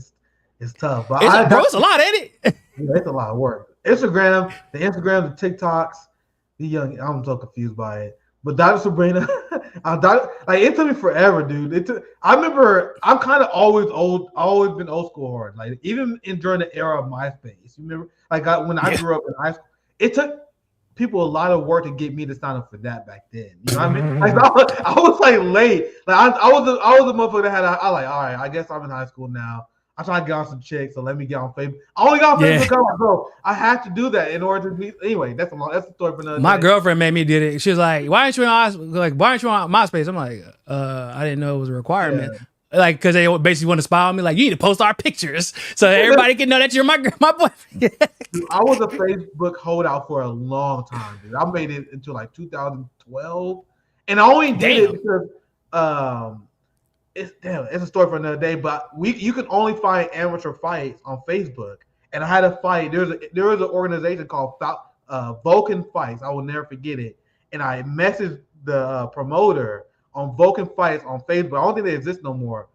And I had to message him in order to confirm my fight. And that's the reason why I created my Facebook. That's a funny story. That's my first amateur fight is the reason why I eventually ended up making a Facebook. But that's a story for another day. I might tell you guys that full story one day. But anyway, thank you guys for joining. Hope you guys enjoy your weekend. This is a 2-hour stream, so you guys will be in for a while because I know you guys will be watching on replay. Dr. Sabrina coming next week, and hopefully we will get that hotspot live. Maybe something on Friday. Yeah, for sure. I'll see you guys next week. Enjoy your weekend. Take care, guys.